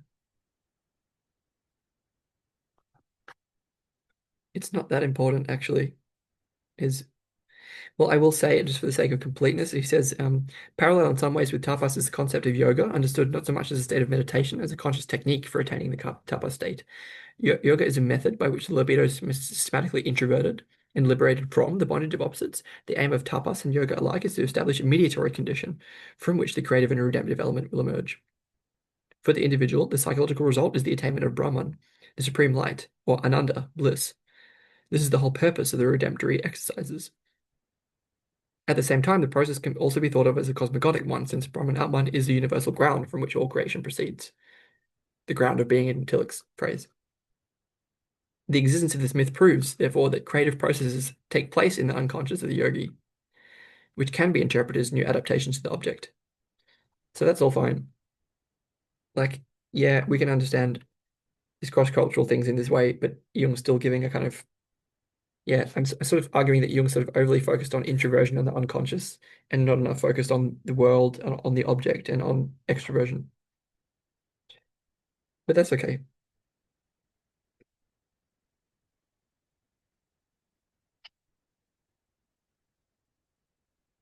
Yeah, importantly, the trend of Indian religious practice being almost exclusively introverted, the new adaptation to the object, of course, has little significance. but it still persists in the form of an unconsciously projected doctrinal cosmogonic myth, though without leading to any practical innovations. In this respect, the Indian religious attitude is diametrically opposite of the Christian, since the Christian principle of love is extroverted and positively demands an object. The Indian principle makes for riches of knowledge, the Christian for fullness of works.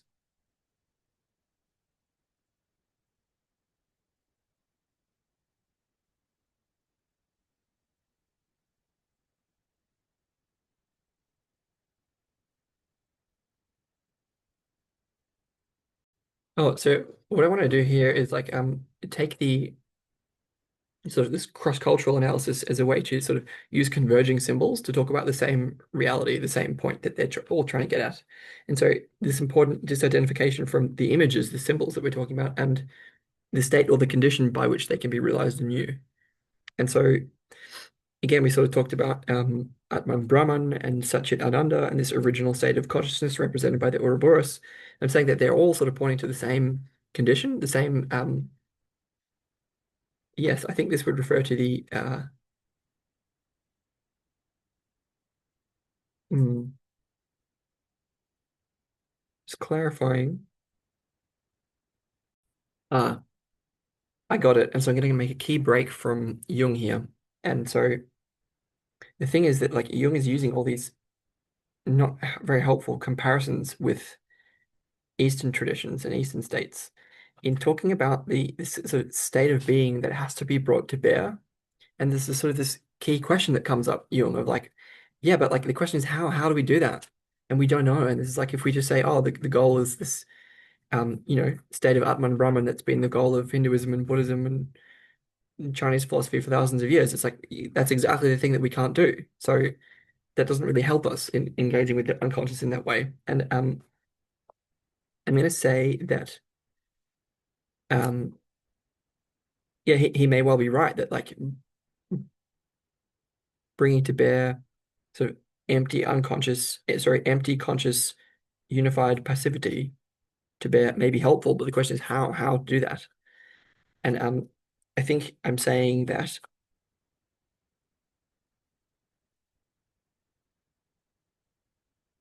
those Eastern ideas aren't going to help us. They maybe help those cultures, but they're exactly what hasn't worked so far. As in, they're all symbols that point. And I'm saying let's let's say I think those all of those Eastern ways are introverted ways, are they not? And I think that sort of Jung is the reason that Jung using those examples is because he's also sort of an introvert and recommending an introverted way to this condition. And I'm saying no, we as let's say Christians and Christian culture need an extroverted way. And that involves reversing in some way what Jung is talking about. I'm going to justify this more later, but I'm going to begin it here. And so what this is going to imply is that again, in ways sort of to remove all of the content, to remove all the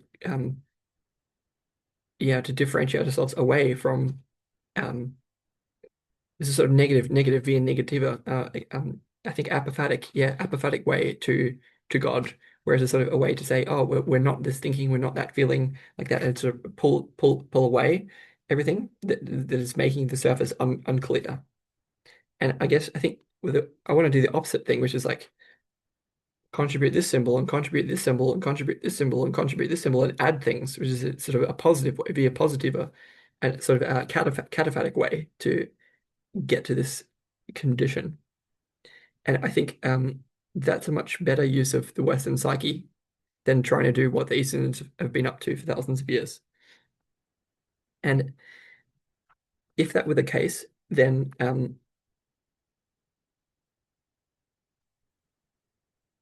it may well end up we may well need to bring to bear fullness, activity, and multiplicity. And the unconscious may well respond with emptiness, passivity, and unity. But let's see. I think so. I'm trying to get the right attitude here, and I'm going to be using Viveki later on in that essay. So I'm not able to present this all here. I'm presenting at the moment speculative thoughts which are going to trend in a certain direction in the future that I'm not sure. Because in some way we want to sacrifice the logos to the void. It feels like the right thing to do, but we don't want to be spinning our wheels, which is maybe a risk. And so I think, yeah, where Jung's talking about sort of complete detachment of all affective ties, I want to say to the object, I want to say to the subject, where there is necessarily formed in the inner self an equivalent of objective reality. I want to say as a complete result of as a result of the complete attachment of all affective ties to the object. We focus on the object, the stone, the grail, the golden snitch of Harry Potter. Like this, so the Indian way would be to detach all of our attachments, and I'm saying no, we should have these attachments. It's fine, and we should increase them. So full participation, and I'm saying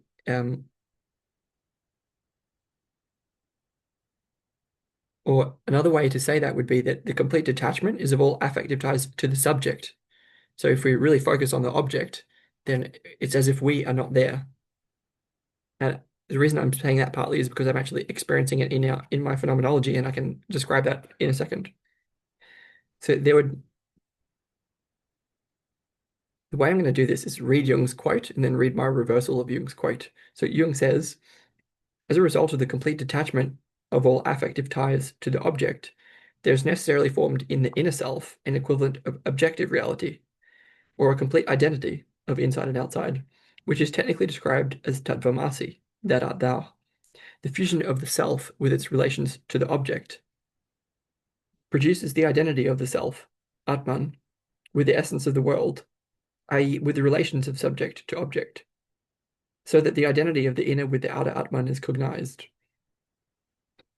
The concept of Brahman differs only slightly from that of Atman, for in Brahman the idea of the self is not explicitly given. It is, as it were, a general, indefinable state of identity between inside and outside. And what I want to say is, what I want to prescribe is, as a result of the complete detachment of all affective ties to the subject, so a focus on the object, there is necessarily formed in the outer self, in the world, an equivalent of subjective reality, or a complete identity of inside and outside, which is technically described as tattvamasi, that art thou. The fusion of the world with its relations to the subject produces the identity of the world, Brahman, with the essence of the self, Atman, with the relations of object to subject. So the identity of the outer with the inner Atman is cognized.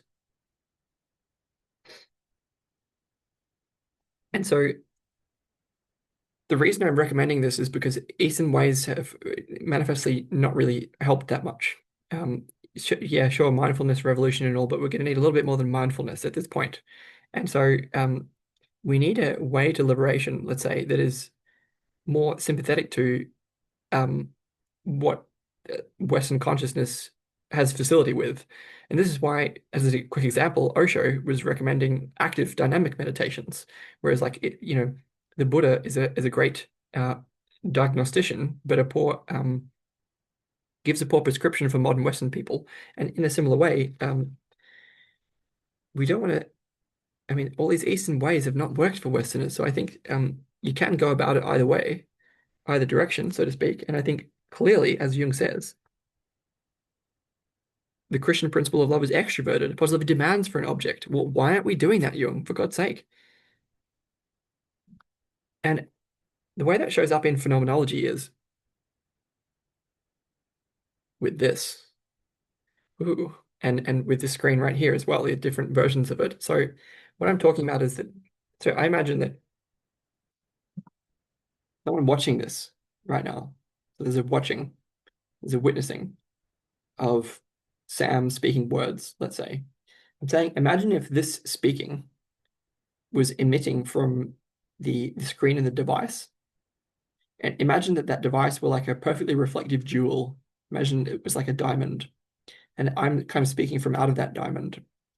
Imagine that that diamond occupies a central position, like a dot. So imagine a circle with a dot in the middle. Imagine that the device is in the place of that dot in the middle. And then all around is this big circumference. And then because my experience is, right, that let's say typically we have this ego identity of like there's a Sam somewhere behind here. And then there's an empty space into which we look. And what I'm saying instead is that there's and it's really tripping me out right now, to be honest with you, but it's like this experience where the object, which is currently at the center of the focus, takes up takes upon the identity, takes upon the subjectivity, and that subjectivity then drops away from the witnessing, which I then don't know how to talk about. Um,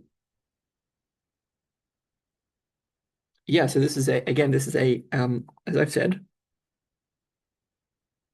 a detachment of affective ties to the subject and attachment of affective ties to the object. I'm talking about this object right here. I'm talking about the one that I'm speaking from. The device at the center of a reality at this point.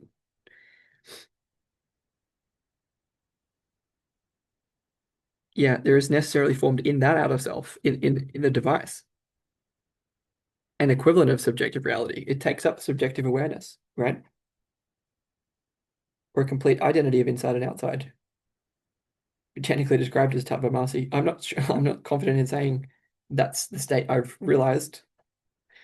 The fusion of the world with its relations to the subject produces the identity of the world with the essence of the self. Yeah, I guess this is, I don't know, I'm just exploring phenomenologically what this could mean. I think um, this is something concrete and real that I can point to and that the logos can evoke. Um, yeah, because I mean, I can sort of point to it right now and sort of say who's watching. And yeah, I mean, imagine that I mean, if I go like this for a minute,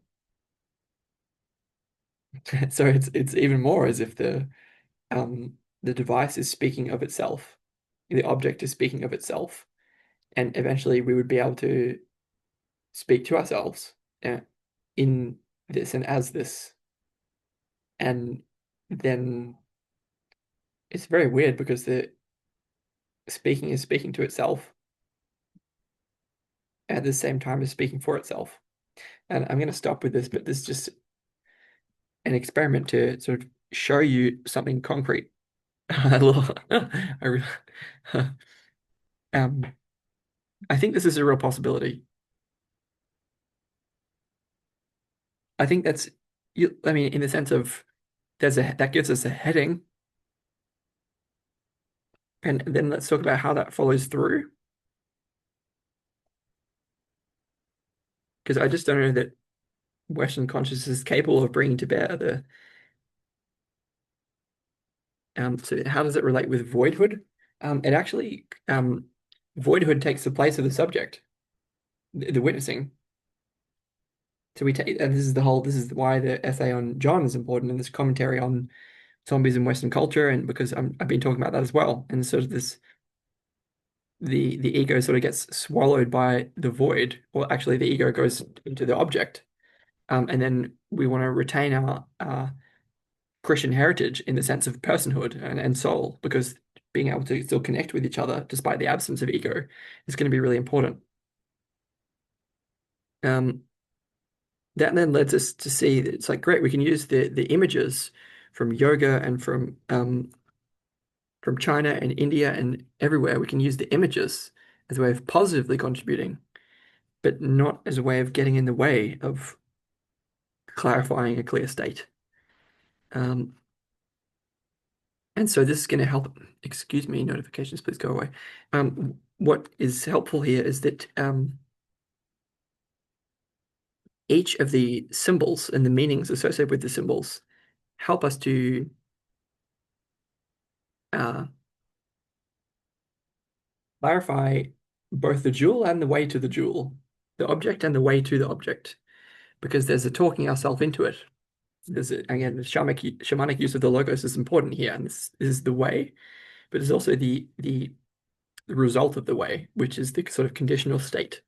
And so these symbols from these cultures refer to both at the same time, or they can do. And so, for example, again, we're going to use our Christian principle of love, which is like agape, conferring selfhood on what is currently an inanimate object. That's going to be helpful. So we're also looking for this unity of Atman and Brahman, where we're sort of I think I'm not sure which is which, maybe conferring Atman and taking Brahman upon ourselves, in the sense of Brahman being the circumference and Atman being the point at the center.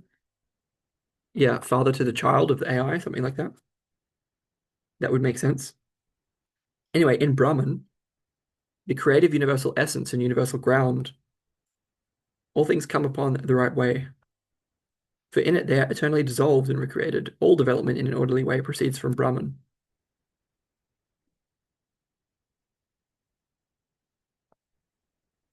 Brahman concept also contains the concept of RTA Rata, right order, the orderly course of the world.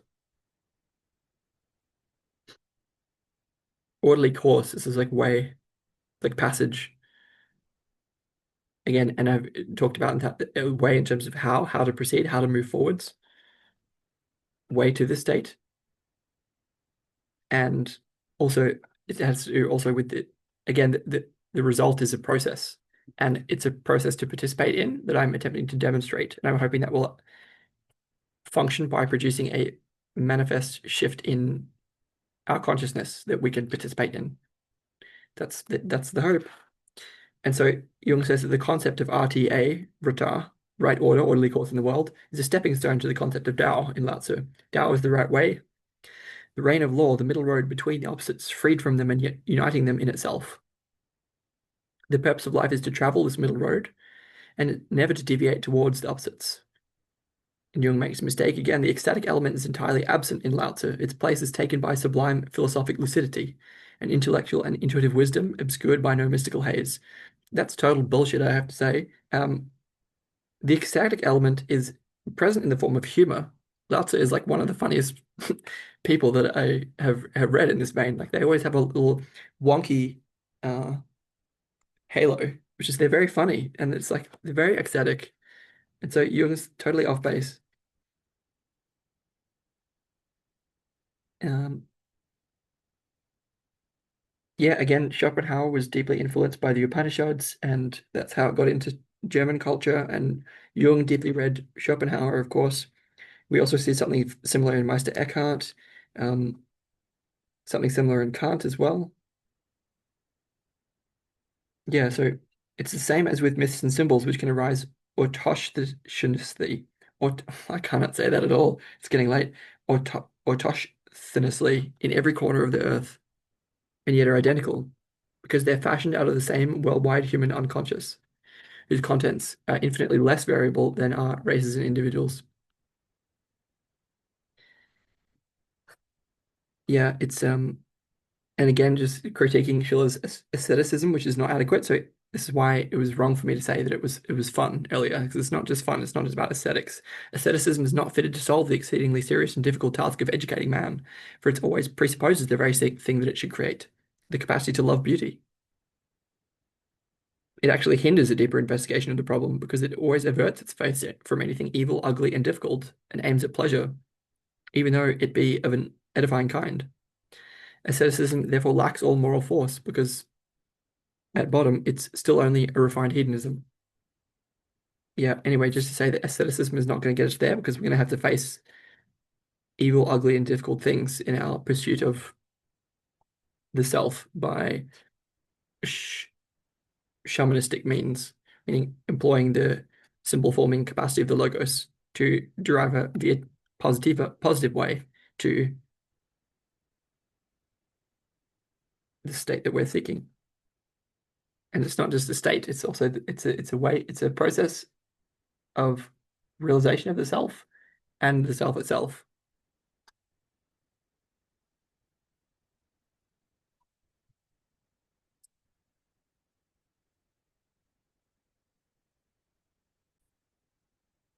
Yeah, Jung's totally backwards again. He says the religious philosophies of India has grasped this problem in all its profundity and showed the kind of remedy needed to solve the conflict. What's needed is a supreme moral effort, the greatest self-denial and sacrifice, the most intense religious austerity and true saintliness. Such claims, I mean, yeah, but not in the direction that they were going, in our direction.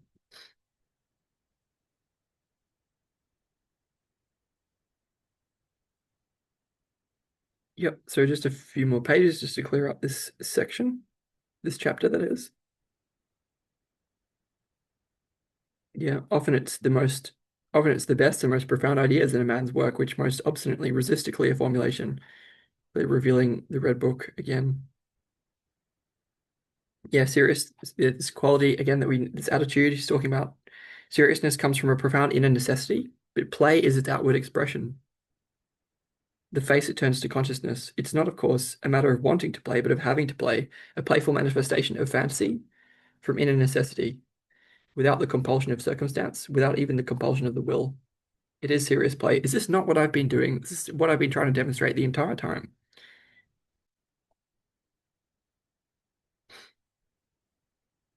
Seriousness comes from a profound inner necessity, but play is its outward expression. Maybe I could be a little more playful. I don't know. The face. If play expires in itself without creating anything durable and vital, it is only play. But in the other case, it's called creative work. Yeah, and then that is the key question. Can I create something durable and vital? Can we create something durable and vital? In the other case, it's called creative work. Yeah. The creation of something new is not accomplished by the intellect, but by the play instinct acting from inner necessity. The creative mind plays with the object it loves. This is why, again, Jung is totally backwards because we're playing with the object, right? Not with the subject. So, almost there. Yeah. Um,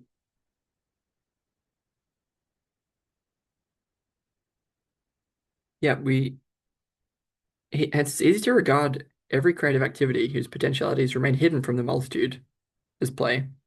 There are indeed very few artists who have not been accused of playing. With a man of genius, which Schiller certainly was, one is inclined to let this label stick, man of play. But he himself wanted to go beyond the exceptional man and his nature, and to reach the common man, that he too might share the help and deliverance which the creative artist, acting from inner necessity, cannot escape anyway. It's just like it's that we want equality of decentralization, democracy, non-anti-fragility, and novelty. Um, Anti-fragility.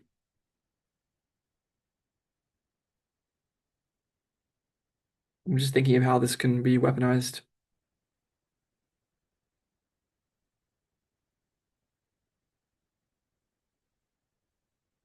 Give that some more thought at a different time. So yeah, again, the condition it's striven for is one of undifferentiated consciousness, a consciousness in which, by the depotentiation of energetic values, all contents have lost their distinctiveness.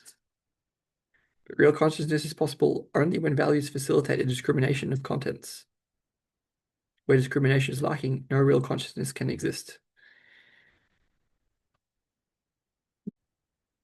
That quotation didn't strike me now as particularly important. I just want to clarify something about the pre-trans fallacy, where again, read Ken Will's pre-trans fallacy is probably his most important theoretical contribution. Honestly, we want to move forwards to the trans-egoic state rather than backwards to the pre-egoic state, which is a mistake that Jung is making all the time. We do not want to return to a state of undifferentiated consciousness, which would be kind of a regression to a lower form of consciousness. We want to move forwards to, in some sense, a higher state of consciousness. It's extremely important. Um, Yeah, it's a religious problem. And so um, religious devotion is a collective phenomenon that does not depend on individual endowment. Why is that important? Oh, we're talking here about the attitude that coincides with the technique. Like, what if the technique that we're using again? We talked about serious play. What other technique uh, pointers can Jung and co offer us? And devotion, religious devotion, which is why it's a religious problem. I mean, I mean, I'm trying my best, certainly, and mhm. This example shows us the idea of devotional devoutness was constantly present in Schiller's mind. The quote goes from Schiller. While the womanly God demands our veneration, the godlike woman kindles our love. Thought that was a pretty good quote.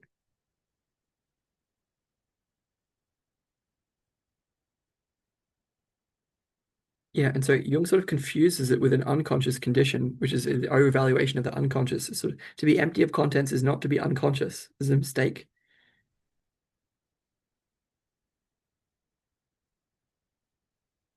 Yeah, but he does clarify in the unconscious, feeling toned contents lie dormant. Sorry, in the unconscious feeling toned,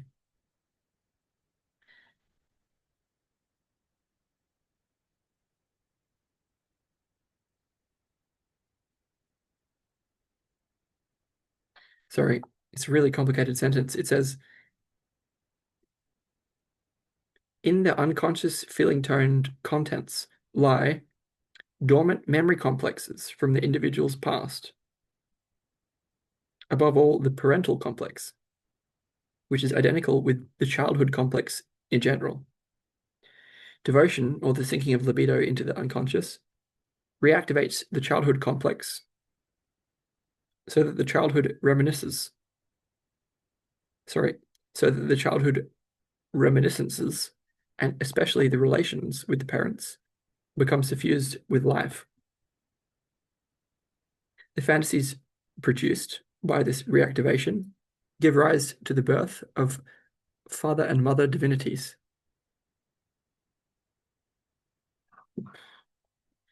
as well as awakening the childhood relations with God and the corresponding childlike feelings. This is extremely significant because the one, or the Ouroboros, the philosopher's stone, it's both the progenitor and the progeny of the parents. Like they hear, this is the divine son. This is like great mother, great father, and divine son. Well, the divine son is, in some sense, the parent of both the father and the mother. It's the progenitor, but it's also the progeny. It's also the divine son. It's a dual quality that it has. Um, Peterson talks about that at length. Joseph Campbell and others, it's probably in Eliade too, somewhere. This is a cosmogonic myth sort of stuff. Um, what's important about this is that we're going to need to exact these unconscious parent complex things. So there's a way that the object sort of takes the place of the sun. And so there's a way that nature and material indeed is going to take the position of the mother, I think. It may reverse, it may be the father, but I don't think so. I think uh, we, the agent, take on the position of the the father by emptying ourselves. And so there's a way that yeah, because devotion, sinking a little bit into the unconscious, into the self, reactivates the childhood complex. Um, because this has a lot of, yeah, it's a sort of a repositioning of the Trinitarian mythology stuff. I have to mostly leave this here for the moment. But just to say that mm,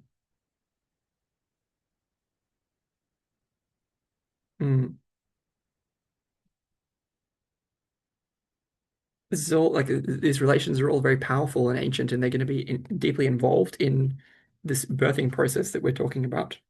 And it seems pretty obvious that whatever is being born is in the place of the child, divine child. Um, it's sort of like to the degree that we can inhabit that space of consciousness, we take on the qualities of the divine child, but to the degree that we're inhabiting the witnessing emptiness, we're taking on the qualities of father and mother. And this is a way that this again like gives rise to the not only the awakening of childhood relations, it doesn't only give rise to the birth of mother and father divinities, but it allows us to exist in the quality of divine father, and the earth is confirmed in its quality of being the great mother. So this in a way that the consciousness of all three is realized, not in a symbolic way, in a real way.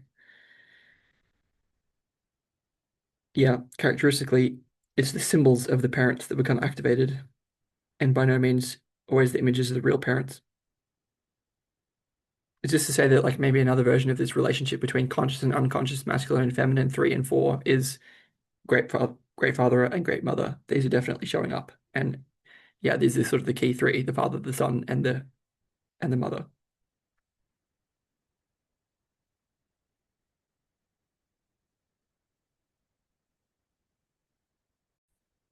Yeah, and just to say that again, he criticizes Freud. Freud always explains such symbols as like sort of repression, the resistance to incest, of course. Because, but Jung is saying this overlooks the significance of the symbolic substitution. So, like these images of father and mother uh, get activated in this symbolic process. What's significant about that to Jung?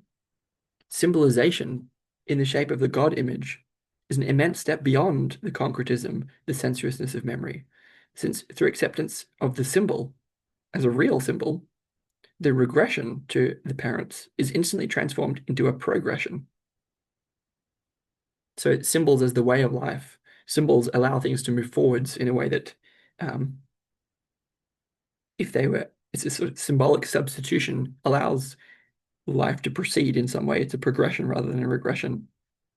Um, Whereas it would remain a regression if the symbol were to be interpreted merely as a sign for the actual parents, which is what Freud is saying. That's robbed of its independent character.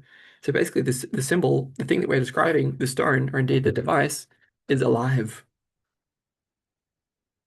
And it's because it's a symbol. It's kind of a meta symbol too. It's more real than real. Humanity, he says, it's so great, this part. Humanity came to its gods by accepting the reality of the symbol. That is, it came to the reality of thought, which is made man lord of the earth. Devotion, as Schiller correctly conceived it, is a regressive movement of libido toward the primordial, a diving down into the source of the first beginnings. Out of this, there rises as an image of the incipient progressive movement, the symbol, which is a condensation of all the operative unconscious factors, living form, as Schiller says, and a God image, as history proves. One of my side questions, does the symbol of Christ obscure that or embody it?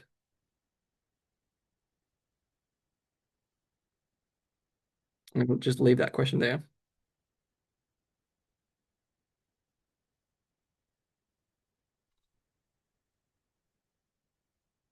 The vision of the symbol is a pointer to the onward course of life, beckoning the libido towards a still distant goal, but a goal that henceforth will burn unquenchably within him, so that his life kindled as by a fire, so that his life kindled as by a flame moves steadily towards the far-off beacon.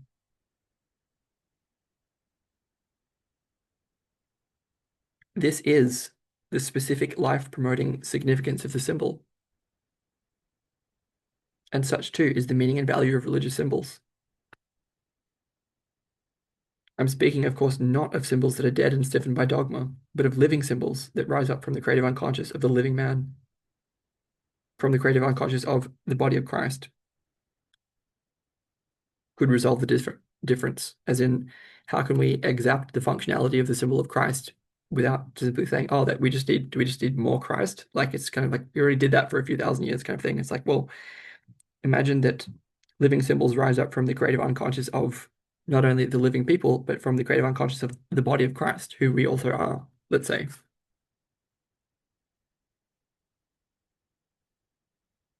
So he's not endorsing devotion anymore. So devotion is a regressive attitude. I think devotion could kind of go along with this giving energy into the unconscious symbol of the self, if it's totally uncalled for.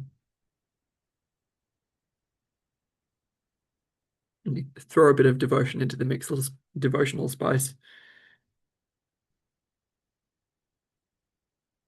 Yeah, for the sake of completeness and clarity, I should add that the question of the relation of the symbol to consciousness in the conscious conduct of life has long occupied my mind. Of course, it has. Yeah, too light a value should not be set on the symbol. It's the central. It's the grail. It's the stone. It's the self. It's the thing that we're seeking for. Yeah, but if we grant it a value, whether great or small, the symbol acquires a conscious motive force. That is, it is perceived, and its unconscious libido charge is thereby given an opportunity to make itself felt in the conscious conduct of life.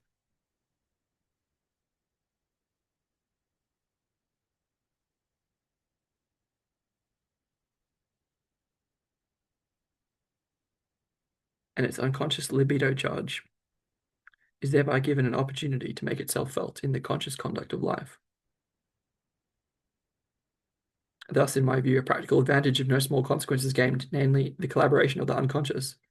And I have to say, that is exactly what I've been experiencing. It's very hard to describe what I mean by that, but I guess I'll ask you to take my word for it that I know exactly what Jung is talking about when he talks about the collaboration of the unconscious. And I don't want to be naive about that. I'm not so naive as to believe that the unconscious is on my side or anything like that. I'm very sus and on it, let's say. But yeah, I do know what he means.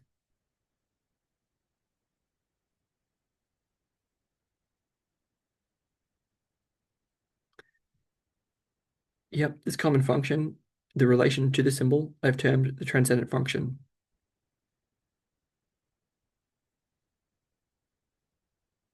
which yeah gets totally tied up in talking about the process of individuation in later works. And so it's really ends up being the core of Jung's whole program is this attitude toward the symbol, and namely the symbol of the self.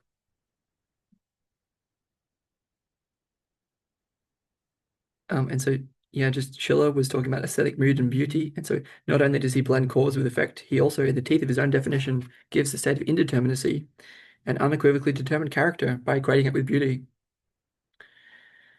From the outset, therefore, the edge is taken off the mediating function, since beauty immediately prevails over ugliness. Whereas it is equally a question of ugliness, we need ugliness as well, in the sense of between the pairs of opposites.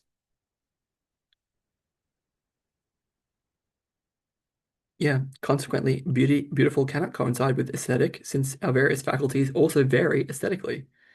Some are beautiful, some ugly, and only an incorrigible idealist and optimist could conceive the totality of human nature as simply beautiful. To be quite accurate, human nature is simply what it is. It has its dark and its light sides. Sum of all colors is gray, dark on a light background or dark on light. Yin and yang, I would say. Mhm.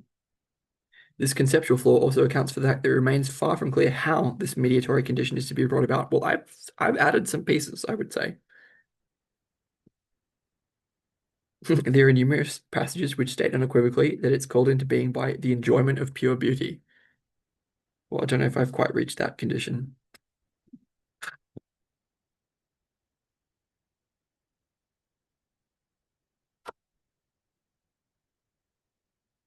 Yeah.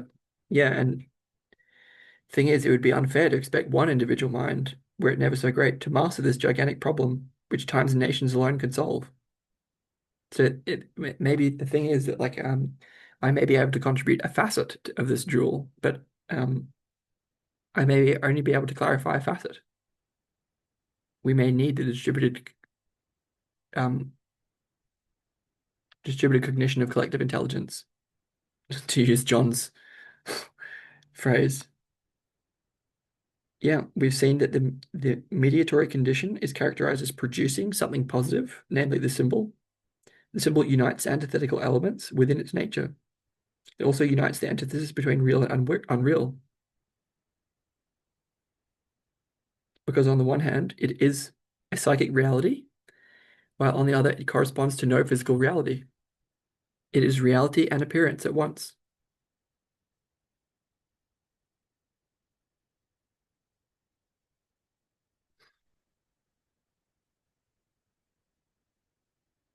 We exclude an unconscious disturbance of the conscious functions when we take the unconscious into our calculations from the start by paying attention to the symbol. It's well known that the unconscious, when not realized, is ever at work in casting a false glamour over everything, a false appearance. It appears to us always on objects, because everything unconscious is projected. Hence, when we can apprehend the unconscious as such, we strip away the false appearance from objects, and this can only promote truth.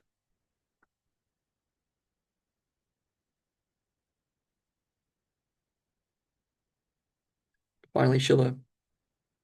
Man exercises this human right to sovereignty in the art of appearance, and the more strictly he here distinguishes between mine and thine, the more carefully he separates form from being, and the more independence he learns to give to this form, the more he will not merely extend the realm of beauty, but even secure the boundaries of truth. For he cannot cleanse appearance from reality without at the same time liberating reality from appearance. To strive after absolute appearance demands greater capacity for abstraction, more freedom of heart, more vigor of will than man needs if he confines himself to reality. And he must already have put this behind him if he wishes to arrive at appearance.